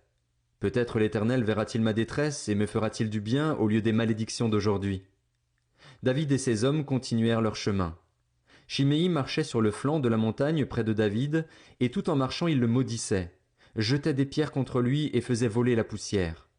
Le roi et tout le peuple qui était avec lui arrivèrent épuisés, au bord du Jourdain, et là ils reprirent leur souffle. Absalom et tout le peuple, tous les Israélites, étaient entrés dans Jérusalem. Achitophel était avec lui. Lorsqu'Ushaï, l'Archien qui était un ami de David, fut arrivé vers Absalom, il lui dit « Vive le roi! Vive le roi !» Absalom lui dit « Voilà donc l'attachement que tu as pour ton ami. Pourquoi n'as-tu pas accompagné ton ami ?» Ushaï répondit à Absalom « C'est que je veux appartenir à celui qu'ont choisi l'Éternel et tout ce peuple, tous les Israélites, et c'est avec lui que je veux rester. D'ailleurs, qui vais-je servir? Son fils. Je te servirai tout comme j'ai servi ton père. » Absalom dit à Achitophel « Tenez conseil ensemble. Que devons-nous faire ?» Achitophel dit à Absalom « Aie des relations avec les concubines que ton père a laissées pour garder le palais. Ainsi, tout Israël saura que tu t'es rendu détestable pour ton père et les mains de tous ceux qui sont avec toi se fortifieront. » On dressa une tente sur le toit pour Absalom, et Absalom eut des relations avec les concubines de son père aux yeux de tout Israël. Les conseils donnés à cette époque-là par Achitophel avaient autant d'autorité que si l'on avait consulté Dieu lui-même. C'était le cas de tous les conseils d'Achitophel, que ce soit pour David ou pour Absalom. 2 Samuel, chapitre 17. Ok, j'ai manqué genre deux, trois affaires là, qui m'échappent, là, on dirait. Il y a des noms, man, il y a des noms. Achitophel dit à Absalom, « Laisse-moi choisir 12 000 hommes, et je partirai à la poursuite de David cette nuit même. Je le surprendrai pendant qu'il est fatigué et sans force, je l'effraierai, et tout le peuple qui l'accompagne prendra la fuite. Je frapperai seulement le roi, et je ramènerai tout le peuple à toi. La mort de l'homme à qui tu en veux assurera le retour de tous, et tout le peuple sera en paix. » Cette parole plut à Absalom et à tous les anciens d'Israël. Cependant Absalom dit, « Appelez encore Ushaï, l'Archien. Écoutons aussi ce qu'il nous dira. » Ushaï vint vers Absalom et celui-ci lui dit, « Voici comment a parlé Achitophel. Devons-nous faire ce qu'il a dit ou non? Dis ta proposition. » Ushaï répondit à Absalom, « Cette fois-ci, le conseil qu'a donné Achitophel n'est pas bon. » Et il ajouta, « Tu connais ton père et ses hommes. Ce sont de vaillants guerriers et ils sont furieux comme le serait, dans la campagne, une ours à qui l'on aurait enlevé ses petits. Ton père est un homme de guerre et il ne passera pas la nuit avec la troupe. Maintenant, il doit être caché dans une grotte ou un autre endroit. Si des hommes tombent dès le début sous leur coup, on ne tardera pas à l'apprendre et l'on dira « Le peuple qui suit Absalom a subi une défaite. » Alors même les plus vaillants, auraient-ils un cœur de lion, perdront courage. En effet, tout Israël sait que ton père est un héros et qu'il a des braves avec lui. Voici donc ce que je conseille. Que tout Israël se rassemble auprès de toi, depuis Dan jusqu'à Beër-Shéba. C'est une foule pareille au sable qui est au bord de la mer. Tu marcheras en personne au combat. Nous le rattraperons où qu'il se trouve et nous tomberons sur lui comme la rosée tombe sur le sol. Il n'y aura pas un seul survivant, ni lui ni aucun des hommes qui sont avec lui. S'il se retire dans une ville, tout Israël portera des cordes vers cette ville, et nous la traînerons jusqu'au torrent jusqu'à ce qu'on n'en trouve plus une pierre. » Absalom et tous les Israélites dirent, « Le conseil de Ushaï l'Archien vaut mieux que celui d'Achitophel. » Or l'Éternel avait décidé d'anéantir le bon conseil d'Achitophel afin de faire venir le malheur sur Absalom. Ushaï dit aux prêtres Tsadok et Abiatar, « Achitophel a donné tel et tel conseil à Absalom et aux anciens d'Israël, et moi, j'ai conseillé telle et telle chose. Maintenant, envoyez tout de suite un message à David. Faites-lui dire, ne passe pas la nuit dans les plaines du désert, mais va plus loin. Sinon, le roi et tout le peuple qui est avec lui risquent d'être exterminés. Jonathan et Akhimaatz se tenaient à En-Rogel. Une servante vint leur dire d'aller informer le roi David, car il ne devait pas se montrer en entrant dans la ville. Un jeune homme les aperçut néanmoins et le rapporta à Absalom, mais ils se dépêchèrent tous deux de partir et ils arrivèrent à Bakurim, chez un homme qui avait un puits dans sa cour. Ils y descendirent, et la femme prit une couverture qu'elle étendit sur l'ouverture du puits. Puis elle versa du grain dessus pour qu'on ne se doute de rien. Les serviteurs d'Absalom arrivèrent vers cette femme dans la maison et dirent « Où sont Akhimaatz et Jonathan ?» La femme leur répondit « Ils ont traversé le fleuve. » Ils cherchèrent, mais ne les trouvant pas, ils retournèrent à Jérusalem. Après leur départ, Akhimaatz et Jonathan remontèrent du puits et allèrent informer le roi David. Ils lui dirent « Levez-vous et dépêchez-vous de traverser le fleuve, car Akitophel a donné tel conseil contre vous. » David et tout le peuple qui l'accompagnait se levèrent et passèrent le Jourdain. À l'aube, pas un seul ne manquait. Ils avaient tous passé le Jourdain. Voyant que son conseil n'était pas suivi, Akitophel sella son âne et partit pour retourner chez lui, dans sa ville. Il donna ses ordres à sa famille, puis il se pendit. C'est ainsi qu'il mourut et on l'enterra dans le tombeau de son père. Quant à David, il arriva à Mahanaïm, tandis qu'Absalom passait le Jourdain avec tous les Israélites. Absalom mit Amasa à la tête de l'armée en remplacement de Joab. Amasa était le fils d'un homme appelé Jitra. Ce Jitra était un Israélite qui avait eu des relations avec Abigal, fille de Nakash et sœur de Tseruja, la mère de Joab. Israël et Absalom installèrent leur camp dans le pays de Galaad. Lorsque David fut arrivé à Mahanaïm, Shobi, fils de Nakash, originaire de Rabba, la capitale des Ammonites, ainsi que Makir, fils d'Amiel, originaire de Lodebar, et Barzilaï, le Galaadite, originaire de Rogelim, apportèrent des lits, des bassins, des potentaires, du blé, de l'orge, de la farine, du grain rôti, des fèves, des lentilles, des pois rôtis, du miel, du lait caillé, des brebis et des fromages de vache. Ils apportèrent ces vivres à David et au peuple qui était avec lui, afin qu'ils mangent. Ils se disaient en effet, « Ce peuple a dû souffrir de la faim, de la fatigue et de la soif dans le désert. » 2 Samuel, chapitre 18. David passa en revue le peuple qui était avec lui, et il établit à sa tête des chefs de milliers et des chefs de centaines. Il plaça un tiers du peuple sous le commandement de Joab, un tiers sous celui d'Abishaï, fils de Tseruja et frère de Joab, et un tiers sous celui d'Itaï, de Gath. Puis le roi dit au peuple, « Moi aussi, je veux partir en campagne avec vous. » Mais le peuple dit, « Tu ne feras pas cela. En effet, si nous prenons la fuite, ce n'est pas sur nous que l'attention se portera. Même si la moitié d'entre nous mourions, on n'y ferait pas attention, alors que toi, tu vaux autant que 10 000 d'entre nous. En réalité, il vaut mieux que tu puisses nous porter secours depuis la ville. » Le roi leur répondit, « Je ferai ce qui vous paraît bon. » Puis il se tint à côté de la porte pendant que tout le peuple sortait, par centaines et par milliers. Le roi donna cet ordre à Joab, à Abishaï et à Itaï, « Pour l'amour de moi, faites doucement avec le jeune Absalom. » Tout le peuple entendit l'ordre donné par le roi à tous les chefs au sujet d'Absalom. Le peuple sortit dans la campagne à la rencontre d'Israël, et la bataille eut lieu dans la forêt d'Éphraïm. Là, le peuple d'Israël fut battu par les serviteurs de David. Il connut ce jour-là une grande défaite en perdant 20 000 hommes. Le combat s'étendit à toute la région, et la forêt fit ce jour-là plus de victimes que l'épée parmi les membres du peuple.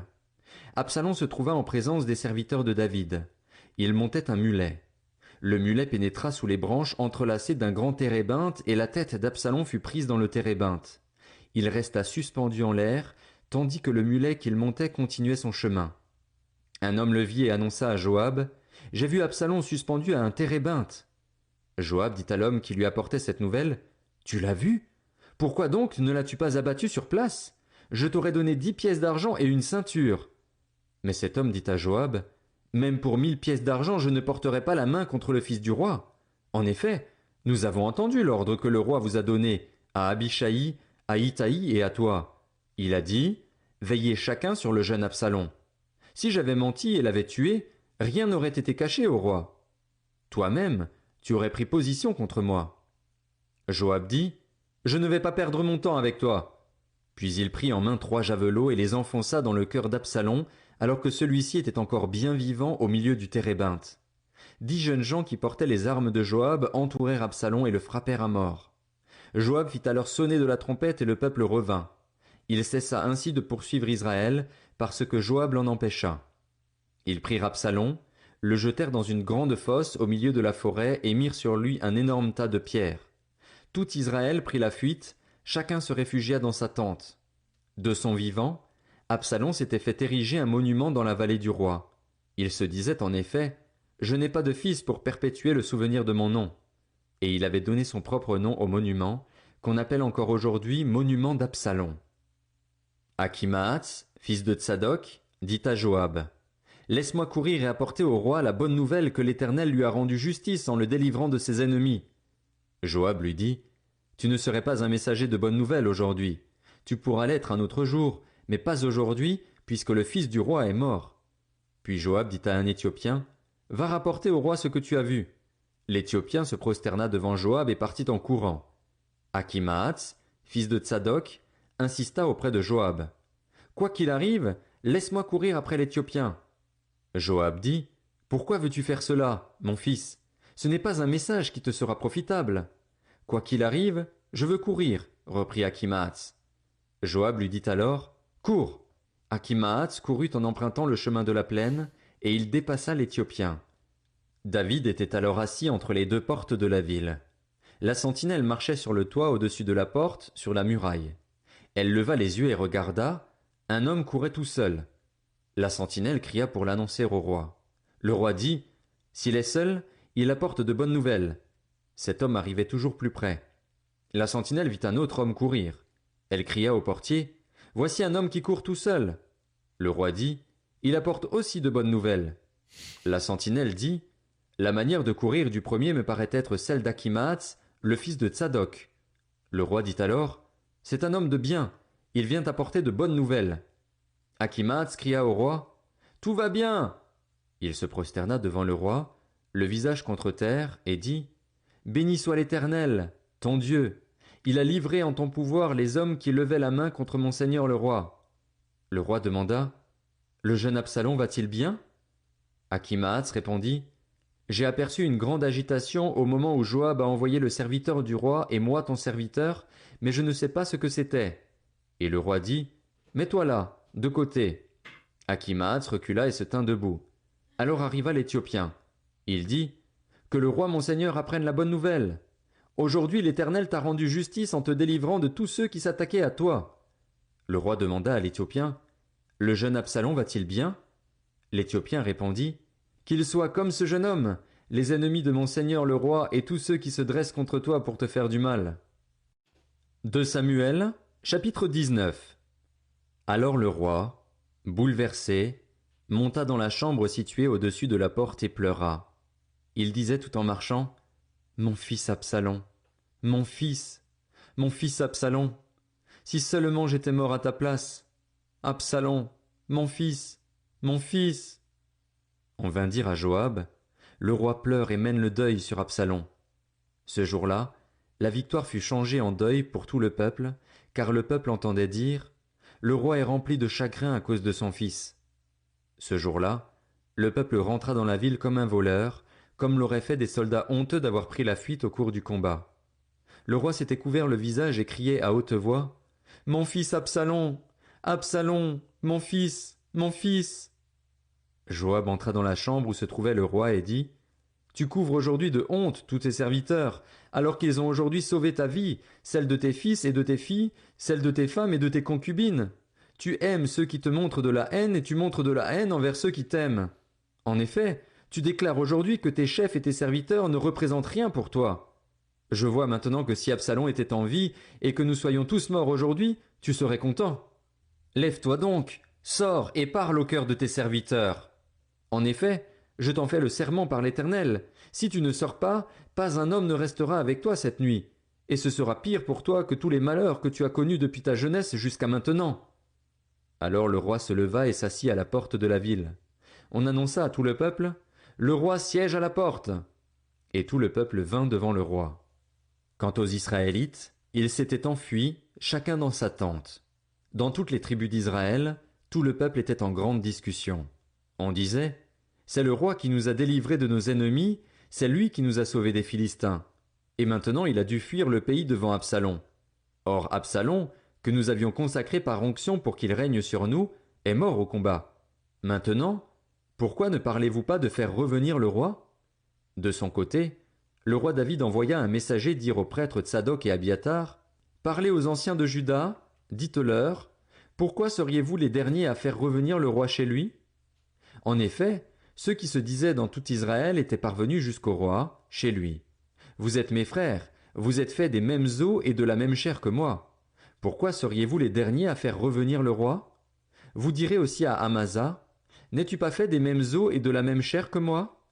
Que Dieu me traite avec la plus grande sévérité, si tu ne deviens pas pour toujours chef de l'armée devant moi, à la place de Joab. » David gagna le cœur de tous les Judéens comme s'ils n'avaient été qu'un seul homme, et ils firent dire au roi, « Reviens, toi ainsi que tous tes serviteurs. » Le roi revint et il arriva jusqu'au Jourdain. Quant aux Judéens, ils s'étaient rendus à Gilgal pour aller à la rencontre du roi et lui faire passer le Jourdain.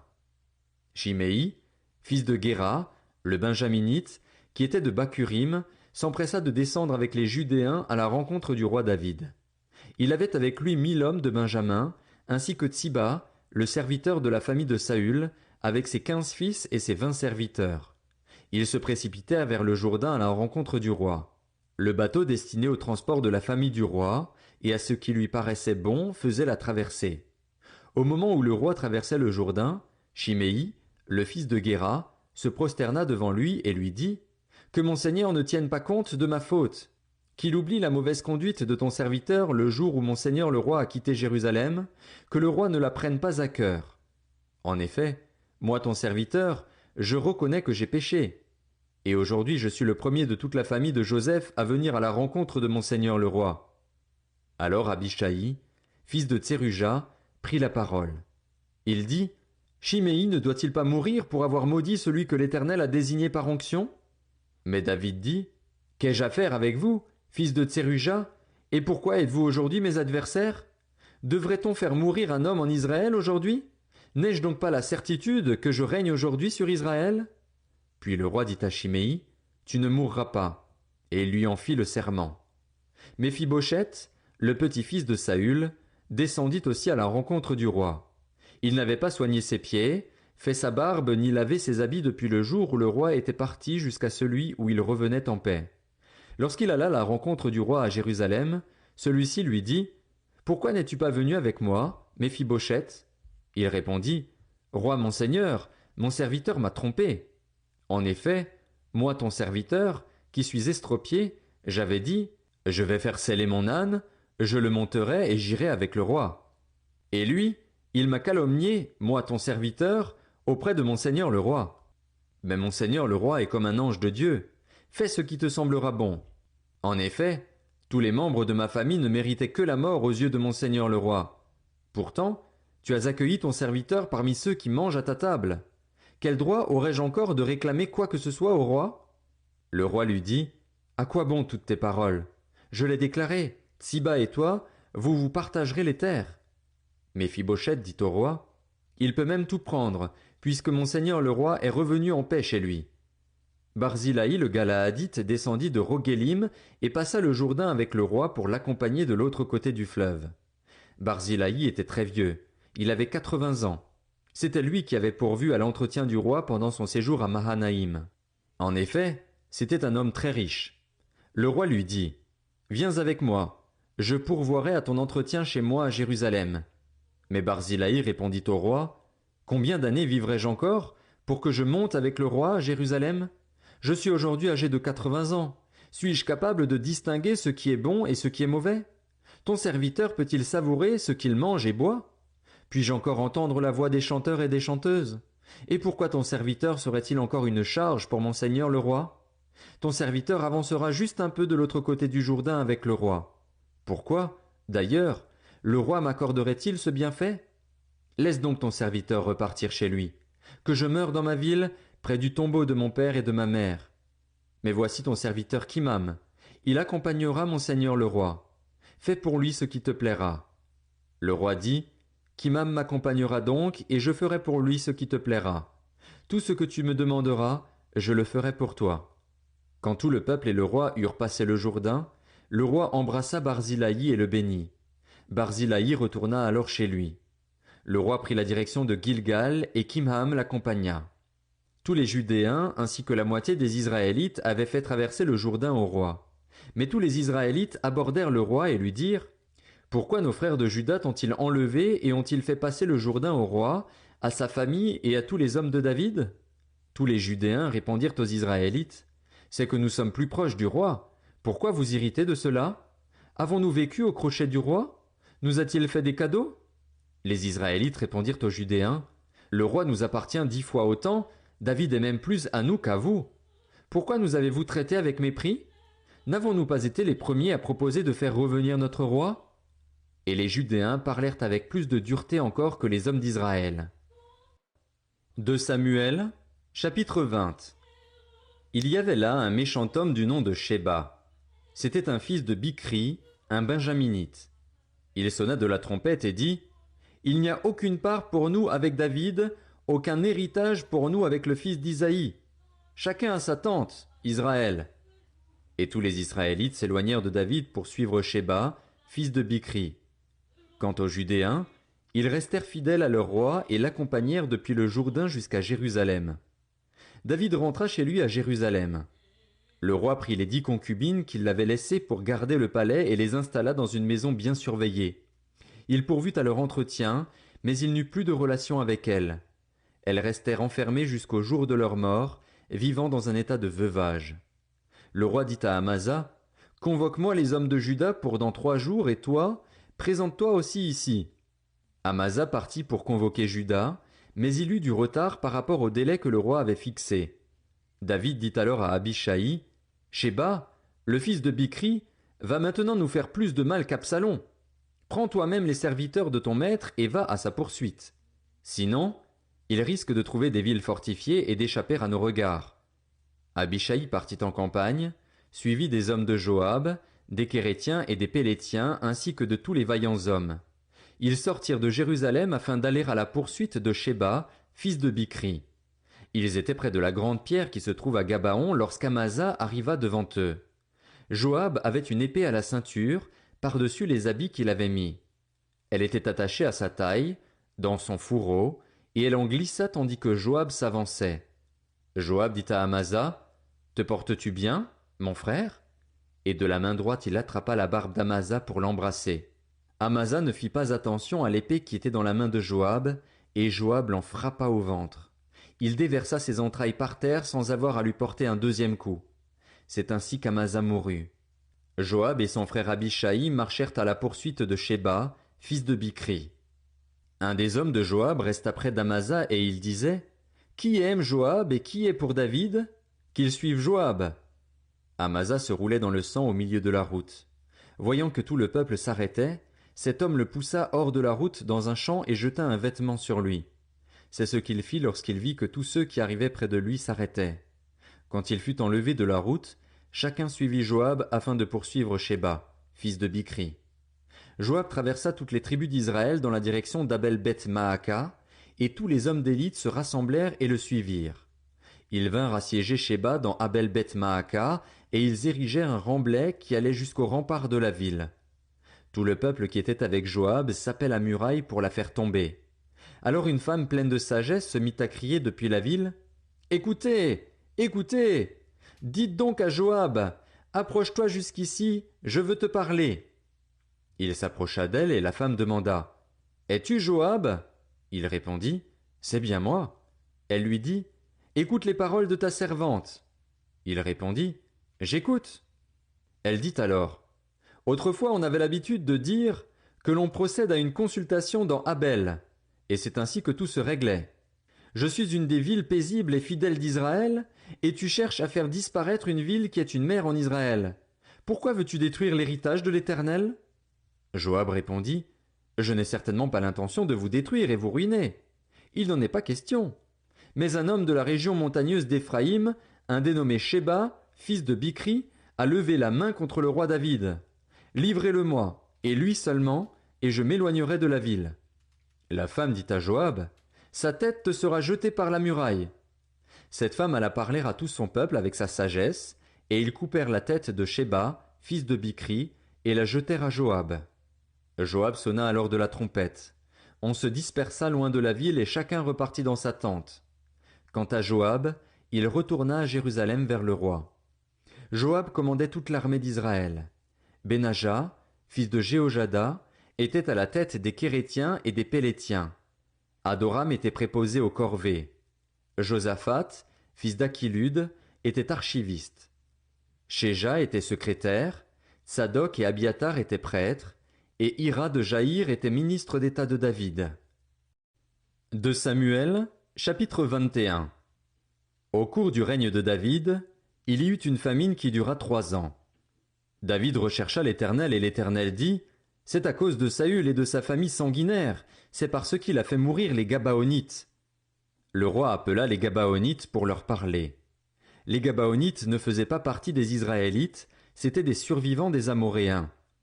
Les Israélites s'étaient engagés envers eux par un serment, pourtant Saül avait cherché à les frapper, dans son zèle pour les Israélites et les Judéens. David dit aux Gabaonites, « Que puis-je faire pour vous ? Avec quoi puis-je faire expiation afin que vous bénissiez l'héritage de l'Éternel » Les Gabaonites lui répondirent, « Ce n'est pas pour nous une question d'argent et d'or avec Saül et sa famille, et ce n'est pas à nous de faire mourir quelqu'un en Israël. » Le roi demanda, « Que voulez-vous donc que je fasse pour vous » Ils répondirent au roi, « Puisque cet homme a voulu nous exterminer et qu'il avait le projet de nous détruire pour nous éliminer de tout le territoire d'Israël, qu'on nous livre 7 de ses descendants et nous les pendrons devant l'Éternel à Gibéa, la ville de Saül, celui que l'Éternel avait choisi. » Et le roi dit, « Je vous les livrerai. » Le roi épargna Méphibosheth, le fils de Jonathan et le petit-fils de Saül, à cause du serment que Jonathan, le fils de Saül, et lui-même avaient prêté ensemble devant l'Éternel. Toutefois, le roi prit les 2 fils que Ritzpa, fille d'Ashja, avait donnés à Saül, Harmoni et Méphibosheth, ainsi que les 5 fils que Mérab, fille de Saül, avait donnés à Adriel de Méhola, fils de Barzilaï. Il les livra entre les mains des Gabaonites, et ceux-ci les pendirent sur la montagne. Oh, ils n'ont rien fait, c'est juste parce qu'ils sont les descendants de... Ok, c'est Absalom, justement. Devant l'Éternel. Ils furent tués tous les 7 ensemble. Ils furent mis à mort dans les tout premiers jours de la moisson de l'orge. Ritzpa, fille d'Ashja, prit un sac qu'elle étendit sous elle contre le rocher, depuis le début de la moisson jusqu'à ce que la pluie tombe du ciel sur les corps. Elle empêcha les oiseaux du ciel de s'approcher d'eux pendant la journée, et les bêtes sauvages pendant la nuit. On informa David de ce qu'avait fait Ritzpa, fille d'Ashja et concubine de Saül. Alors David alla prendre les ossements de Saül et de son fils Jonathan chez les habitants de Jabès en Galaad. Ceux-ci les avaient en effet enlevés de la place de Beth-Shan, où les Philistins les avaient suspendus après avoir battu Saül à Gilboa. Il emporta de là les ossements de Saül et ceux de son fils Jonathan. On rassembla aussi les ossements de ceux qui avaient été pendus. On enterra les ossements de Saül et de son fils Jonathan dans le territoire de Benjamin, à Tséla, dans le tombeau de Kis, le père de Saül. On fit tout ce que le roi avait ordonné. Après cela, Dieu fut apaisé envers le pays. Les Philistins firent encore la guerre à Israël. David descendit avec ses serviteurs et ils livrèrent combat contre les Philistins. David eut une défaillance, et Jishbi-Bénob, un descendant de Rapha, eut l'idée de le tuer. Il avait une lance en bronze qui pesait plus de 3 kilos et il était muni d'une épée neuve. Abishai, fils de Tseruja, vint au secours de David et frappa le Philistin à mort. Alors les hommes de David prêtèrent le serment suivant, « Tu ne sortiras plus avec nous pour combattre, et ainsi tu ne risqueras pas d'éteindre la lampe d'Israël. » Après cela, il y eut encore une bataille contre les Philistins à Gob. C'est alors que Sibécaï le Hushatite tua Saph, qui était un descendant de Rapha. Il y eut encore une bataille contre les Philistins à Gob. Elkanan, fils de Jaharé au Régim, originaire de Bethléem, y tua Goliath, un homme de Gath qui avait une lance dont le bois avait la grosseur d'un cylindre de métier à tisser. Il y eut encore une bataille à Gath. Il s'y trouva un homme de haute taille, qui avait 6 doigts à chaque main et à chaque pied, 24 en tout, et qui était aussi un descendant de Rapha. Il lança un défi à Israël, et Jonathan, fils de Chiméa, le frère de David, le tua. Ces 4 hommes étaient des descendants de Rapha qui habitaient à Gath. Ils tombèrent sous les coups de David et de ses serviteurs. De Samuel, chapitre 22. David adressa les paroles de ce chant à l'Éternel après qu'il l'eut délivré de tous ses ennemis et de Saül. Il dit, « L'Éternel est mon berger, ma forteresse, mon libérateur. Dieu est mon rocher où je trouve un abri, mon bouclier et la force qui me sauve, mon rempart et mon refuge. Mon sauveur, tu me garantis de la violence. Loué soit l'Éternel. Je crie à lui et je suis délivré de mes ennemis. Oui, les flots de la mort m'avaient enserré, et les torrents dévastateurs m'avaient épouvanté. Les liens du séjour des morts m'avaient entouré, les pièges de la mort m'avaient surpris. Dans ma détresse, j'ai fait appel à l'Éternel, j'ai appelé mon Dieu. De son palais, il a entendu ma voix. Damn, ce genre de. Le petit paragraphe qui vient d'être lu, là, c'est le genre de choses qu'on entend dans une église catholique où est-ce que les prêtres font la prêche, si tu veux, ou les prêcheurs font leur prêche. C'est le genre de choses qu'on entend puis que tout le monde après ça dit genre Amen, Amen. Mais l'affaire qui me trouble là-dedans, c'est que à la suite de tel message, là, tu peux pas ignorer tout le contexte de David puis qu'est-ce qui s'est passé dans dans les livres de Samuel, de 1 Samuel puis de 2 Samuel puis tout ce qui vient avant. Tu sais, c'est comme c'est bien beau trouver ça beau comme message là, dans ce petit paragraphe-là, mais ça sous-entend tout le reste aussi. Puis ouais, c'est comme yikes. Tu sais, je suis pas sûr si on. Tu sais, j'écoute ce message-là, puis je me dis, pour quelqu'un qui l'a pas lu, c'est un beau message, mais pour celui qui a pris le temps de lire la Bible, c'est. Sorry, mais c'est cringe un peu. Mon cri est parvenu à ses oreilles. La terre a été ébranlée, elle a tremblé. Les fondements du ciel ont vacillé, ils ont été ébranlés parce qu'il était irrité. Une fumée s'élevait de ses narines et un feu dévorant sortait de sa bouche avec des charbons embrasés. Il a incliné le ciel et il est descendu, une épaisse nuée sous ses pieds. Il était monté sur un chérubin et il volait, il apparaissait monté sur les ailes du vent. Il faisait des ténèbres une tente autour de lui, c'était un amas d'eau, de sombres nuages. Une lumière éclatante le précédait, d'où provenaient tout brûlant des charbons de feu. L'Éternel a tonné du haut du ciel, le Très-Haut a fait retentir sa voix. Il a lancé des flèches et dispersé mes ennemis, il a lancé des éclairs et les a mis en déroute. Le fond de la mer est apparu, les fondements du monde ont été découverts à la menace de l'Éternel, au souffle de ses narines. Il est intervenu d'en haut, il m'a pris, il m'a retiré des grandes eaux. Il m'a délivré de mon adversaire puissant, de mes ennemis qui étaient plus forts que moi. Il m'avait surpris lorsque j'étais dans la détresse, mais l'Éternel a été mon appui. Il m'a mis au large, il m'a sauvé, parce qu'il m'aime. L'Éternel m'a récompensé de ma justice. Il m'a traité conformément à la pureté de mes mains, car j'ai suivi les voies de l'Éternel et je n'ai pas été coupable envers mon Dieu. Toutes ses règles ont été devant moi et je ne me suis pas écarté de ses prescriptions. J'ai été intègre envers lui et je me suis tenu en garde contre mon péché. Alors l'Éternel m'a traité conformément à ma justice, à la pureté qu'il a vue chez moi.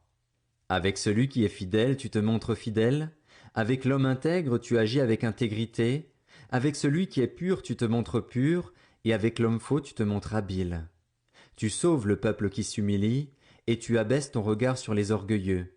Oui, tu es ma lumière, Éternel. L'Éternel éclaire mes ténèbres. Avec toi je me précipite sur une troupe toute armée, avec mon Dieu je franchis une muraille. Les voies de Dieu sont droites, la parole de l'Éternel est pure. Il est un bouclier pour tous ceux qui se confient en lui. Qui est Dieu en dehors de l'Éternel, et qui est un rocher, sinon notre Dieu? C'est Dieu qui est ma puissante forteresse et qui me conduit dans une voie droite. Il rend mes pieds aussi agiles que ceux des biches, et il me fait tenir debout sur les hauteurs. Il exerce mes mains au combat et mes bras tendent l'arc en bronze. Tu me donnes le bouclier de ton salut, et je deviens grand par ta bonté. Tu élargis le chemin sous mes pas, et mes pieds ne trébuchent pas. Je poursuis mes ennemis et je les détruis, je ne reviens pas avant de les avoir exterminés. Je les frappe, je les brise, et ils ne se relèvent plus, ils tombent sous mes pieds. Tu me donnes de la force pour le combat, tu fais plier sous moi mes adversaires. Tu mets mes ennemis en fuite devant moi, et je réduis au silence ceux qui me détestent. Ils regardent autour d'eux, et personne pour les sauver. Ils crient à l'Éternel, et il ne leur répond pas. Je les réduis en miettes, je les rends pareils à la poussière de la terre, Je les écrase, je les piétine comme la boue des rues. Tu me délivres des révoltes de mon peuple. Tu me gardes à la tête des nations, un peuple que je ne connaissais pas mais soumis. Les étrangers me flattent, ils m'obéissent au premier ordre. Les étrangers perdent courage, ils sortent en tremblant de leur forteresse. L'Éternel est vivant, béni soit mon rocher, que l'on dise la grandeur de Dieu, le rocher de mon salut. C'est le Dieu qui m'accorde la vengeance, qui m'asservit les peuples, qui me fait échapper à mes ennemis. Tu m'élèves au-dessus de mes adversaires, tu me sauves de l'homme violent. C'est pourquoi je te louerai parmi les nations, Éternel, et je chanterai à la gloire de ton nom.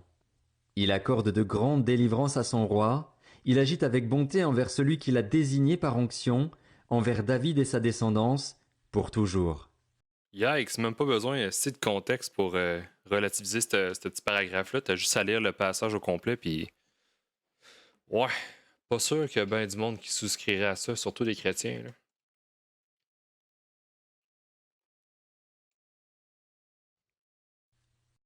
De Samuel, chapitre 23. Voici les dernières paroles de David. Déclaration de David, fils d'Isaïe, déclaration de l'homme haut placé, de celui que le Dieu de Jacob a désigné par onction, du doux musicien d'Israël.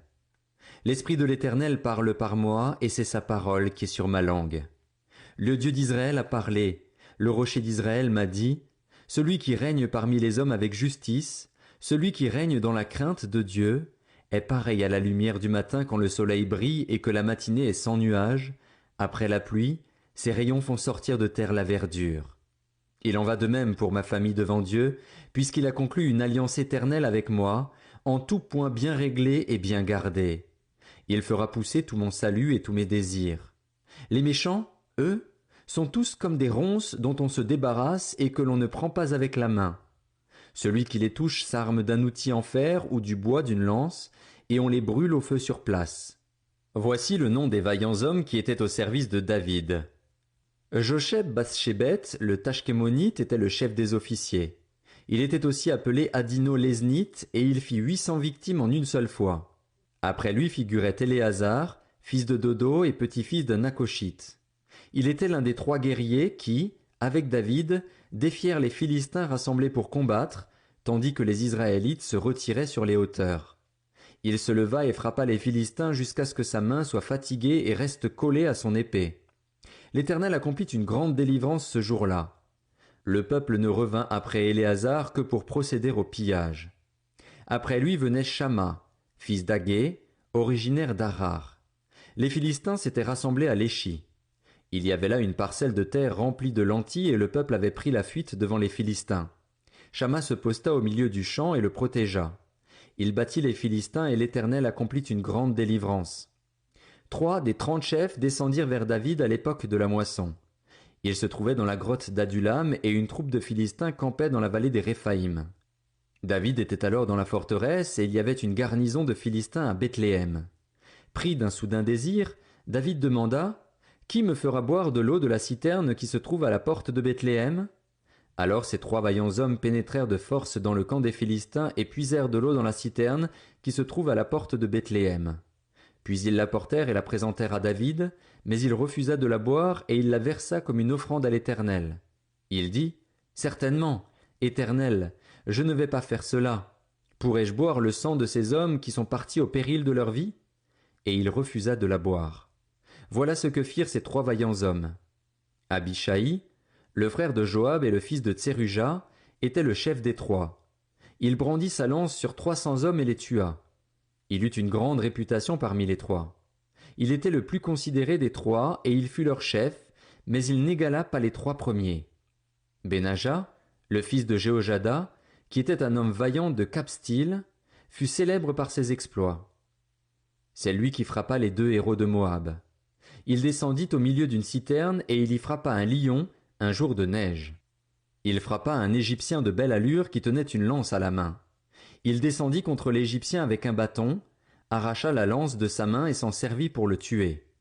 Voilà ce que fit Benaja, fils de Jéhojada. Il eut une grande réputation parmi les 3 vaillants hommes. Il était le plus considéré des 30, mais il n'égala pas les 3 premiers. David l'admit dans sa garde personnelle. Parmi les 30 figurait aussi Azaël, le frère de Joab. Elkanan, fils de Dodo, originaire de Bethléem. Shama et Elika, tous deux originaires de Harod. Héletz, originaire de Pélet. Ira, fils d'Ikesh, originaire de Tekoa. Abiezer, originaire d'Anatoth. Mebunaï, originaire de Husha. Tsalmon, originaire d'Akoar. Maharaï, originaire de Netopha. Éleb, fils de Baana, lui aussi originaire de Netopha. Itaï, fils de Ribaï, originaire de Gibéa, la ville des Benjaminites. Benaja, originaire de Pirathon. Idaï, originaire de Nakale-Gaash. Abi-Albon, originaire d'Araba. Azmavet, originaire de Barkoum. Eliashba, originaire de Chalbon. Bénéjachen, Jonathan. Shama, originaire d'Arar. Akiam, fils de Charar, originaire d'Arar. Éliphélet, fils d'Akashbaï, qui descendait d'un Maacassien. Eliam, le fils d'Akitophel, originaire de Gilo. Etzraï, originaire de Carmel. Paaraï, originaire d'Arab. Jigéal, fils de Nathan, originaire de Tsoba. Bani, originaire de Gad. Tsélek, l'ammonite. Naharaï, originaire de Béhéroth, qui était le porteur d'armes de Joab, le fils de Tseruja. Ira et Gareb, originaires de Jéter. Uri le Hittite. En tout, ils étaient 37. 2 Samuel, chapitre 24.